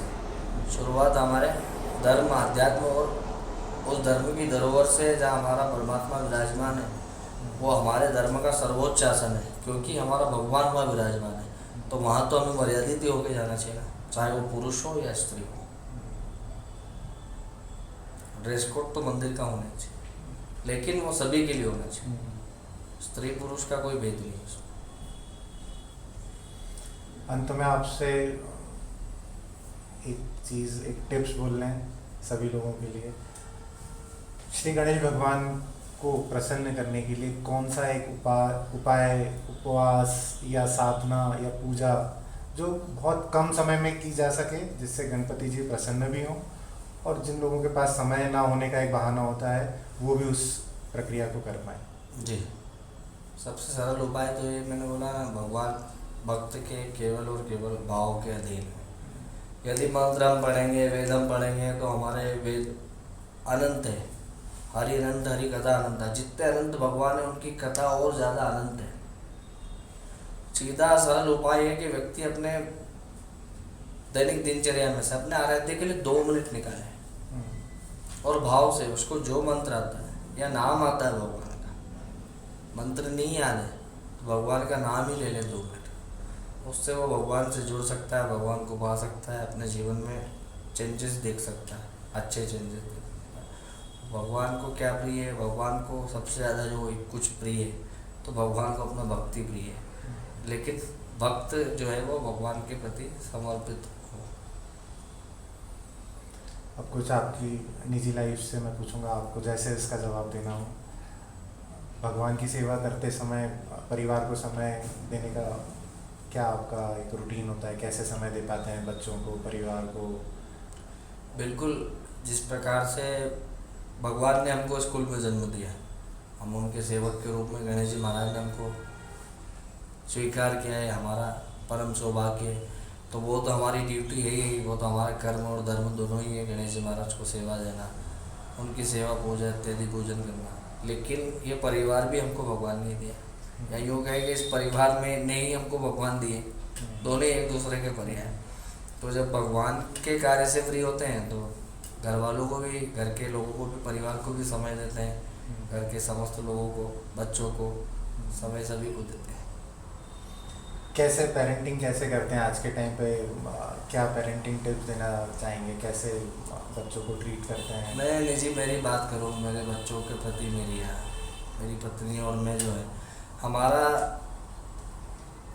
पूरा जोर इसी पे रहता है कि हमारे बच्चे ज़्यादा से ज़्यादा समय अगर टीवी में दे रहे हैं कुछ भी समय, पहली बात तो ये वो टीवी या मोबाइल से तो दूर ही रहें ज़्यादा अच्छा। अगर टीवी में कुछ देख भी रहे हैं तो हमारा नियम है कि हम उसमें भजन चला देते हैं या भगवान श्री कृष्ण की कोई कथा या कहानी। भले ही वो एक बेटी मेरी छोटी है तो वो उसको कार्टून के रूप में अगर पसंद है तो कार्टून के रूप में मैं श्री कृष्ण की लीलाएं लगा देता हूँ तो वो उसको देखती है। तो अब हमको दिखता है ना उसमें कि कोई भी मंदिर में आता है व्यक्ति तो वो हमारे बच्चे का उद्बोधन अलग रहता है, वो जय करती है, प्रणाम करती है, राधे राधे बोलती है। हम प्रयास ये रहता है कि बच्चों को भगवत नाम जितना सिखा सके उतना सिखाएं। और घर में पूजन पाठ का माहौल है, बच्चे साथ में बैठते ही हैं, स्वतः ही मैं कुछ पूजन करता हूँ तो आके हाथ लगा लेते हैं, संकल्प में पूजन इत्यादि हवन चल रहा है तो आके हाथ लगा लेते हैं। कभी बोलने की आवश्यकता उनको पड़ी ही नहीं, ये भगवान की कृपा है। और जब यहाँ आवश्यकता होती है वहाँ बिल्कुल रोक देते हैं, टोक देते हैं, उनको बता देते हैं कि नहीं बेटा, भगवान जी बेटा ऐसा नहीं करना, अभी अपने को ये बोलना है, ऐसा करना है। शायद इन्हीं सब चीज़ों से उनकी क्यूरियोसिटी भी और इन सब चीज़ों को जानने के लिए बढ़ती होगी कि और ज़्यादा। बिल्कुल, वो भी स्वतः ही भगवान के आगे जा कर के मस्तक झुका देते हैं। बड़ी बेटी मेरी जो है वो उसकी दिनचर्या में ये है कि वो स्कूल से जाने के पहले उसकी कोशिश रहती है या फिर स्कूल से आने के बाद में नित्य भगवान को जल चढ़ाती है, शिव जी को। तो बोलने की आवश्यकता नहीं है, खुद ही चढ़ाती है, क्योंकि ये आप जो करोगे बच्चे वो सीखेंगे। उसका गुरुकुल जो है, प्रथम गुरुकुल घर में ही है, प्रथम गुरु माता पिता ही होते हैं। एक आखिरी क्वेश्चन मैं आपसे पूछता हूँ, आज जो यूथ है, मेरी व्यक्तिगत समस्या भी बोल सकते हैं कि हम लोग एक कंपटीशन के दौर में जी रहे हैं अभी, चाहे वो पैसा हो, चाहे पद हो, प्रतिष्ठा हो, मान सम्मान, फेम होना हो, एक दौड़ में लगे हुए हैं कि मुझे उससे आगे बढ़ना है, ये नहीं मिला तो मैं परेशान हो जाता हूँ। इन सब चीज़ों को कैसे कंट्रोल किया जाए? ठीक है, लाइफ मिली है हमें, सब प्रयास कर रहे हैं, बट एक भाव हमेशा ऐसा ही रहता है कि नहीं मुझे इससे आगे बढ़ना है, मुझे और पैसा कमाना है, मुझे बस बढ़ना ही बढ़ना है, मुझे कोई फेलियर फेस करना नहीं है मुझे जी। उस कारण से एक मेंटल स्ट्रेस, मेंटल हेल्थ बिगड़ रही है हम लोगों की, जनरेशन में लोगों की। और यही चीज़ को जब मैं कंपेयर करता हूँ मेरे माता पिता से, आज मुझे लगता है कि वो मुझसे ज़्यादा फिट हैं, आज 65 की एज में वो मुझसे ज़्यादा फिट हैं। क्या मिसिंग है या कहाँ हम लोग डाइवर्ट हो गए जो उनके जीवन और हमारे जीवन में इतना स्ट्रेस आ गया है? मतलब मुझे लग रहा है कि हम डिमोशन की तरफ जा रहे हैं, जो प्रगति एक होना चाहिए वो ना होते हुए एक डिमोशन की तरफ है। इसके लिए यूथ को आप क्या मैसेज देना चाहेंगे कि क्या एक रूटीन होना चाहिए, किस तरीके की आइडियोलॉजी होना चाहिए जिससे पूरा जीवन एक अच्छे से बिताया जा सके, सदमार्ग पे हो? जी। देखिए, व्यक्ति खुद ही फेलियर होता है अपने से ही, और अगर प्रेरित होना चाहे तो भी स्वयं से प्रेरणा लेना हो तो स्वयं से लो। फेलियर क्यों होता है? सबसे बड़ा राक्षस है हमारे हृदय में द्वेष। आज के डेट में, कलयुग में राक्षस दिखाई नहीं देते, वो यही है, द्वेष, पाप। द्वेष क्या है? आपने कहा ना कि मैं उससे आगे बढ़ना चाहता हूँ, क्यों? आप अपनी लाइन अलग खींचो, किसी की लाइन से आपको कट नहीं करना है कि मैं इसको यहाँ रोकना चाहता हूँ, ये इसकी लाइन है, मेरी लाइन इससे लंबी होनी चाहिए। क्यों होनी चाहिए? मेरे अंदर वो है, आप उसकी लाइन को देखना ही छोड़ दो। यदि मन से द्वेष और ये दुर्भावना दूर हो गई तो हम सफलता पाएंगे, सीधी सी बात है। और जीवन में जो संतुष्ट हो गया वो सदा सुखी रहेगा। हम संतुष्ट नहीं हैं हमारी की हुई चीज़ों से, हम संतुष्ट नहीं है तो हमें ऐसा लगता है कि हमारे घर वाले भी संतुष्ट नहीं है। यदि हम संतुष्ट हो जाएंगे, हमारे आसपास का माहौल स्वतः ही संतुष्ट हो जाएगा, घर वाले तो संतुष्ट ही है। दैनिक दिनचर्या में ये चीज़ जरूर, हमारे मन से द्वेष निकल जाना चाहिए, किसी के प्रति दुर्भावना निकलना जाना चाहिए, ये मुझसे श्रेष्ठ क्यों है, वो है मैं भी श्रेष्ठ हूँ, भगवान ने उसे भी बनाया, भगवान ने मुझे भी बनाया। मैं अपना देखूँ, वो अपना देख रहा है। हमारा समय उसी में बर्बाद हो रहा है, दूसरे को देखने में। हम अपनी चीज़ों पे ध्यान नहीं दे पा रहे इस कारण से, क्योंकि हमें अपना चश्मा नहीं लगाना, उसका चश्मा लगाना। हम जैसी दृष्टि रखेंगे वैसी दृष्टि दिखेगी। हमारी दृष्टि में ये होना चाहिए कि भाई हम हमारी लाइन कैसे आगे बढ़ें, हम कैसे ग्रोथ करें, हम हमारे अपनों का ध्यान कैसे रखें। इसके लिए अति आवश्यक है मन से द्वेष का त्याग कर दें। बहुत बहुत धन्यवाद गुरुजी, आपने हमें समय दिया। जय श्री गणेश। इतना इंफॉर्मेटिव सेशन रहा, हमने काफ़ी सारी चर्चा करी, आपने कुछ रोचक अनटच्ड पहलू बताया हमें खजराना गणेश मंदिर के बारे में। जी बहुत बहुत धन्यवाद, आपने हमें समय दिया। जय श्री गणेश। जय श्री गणेश।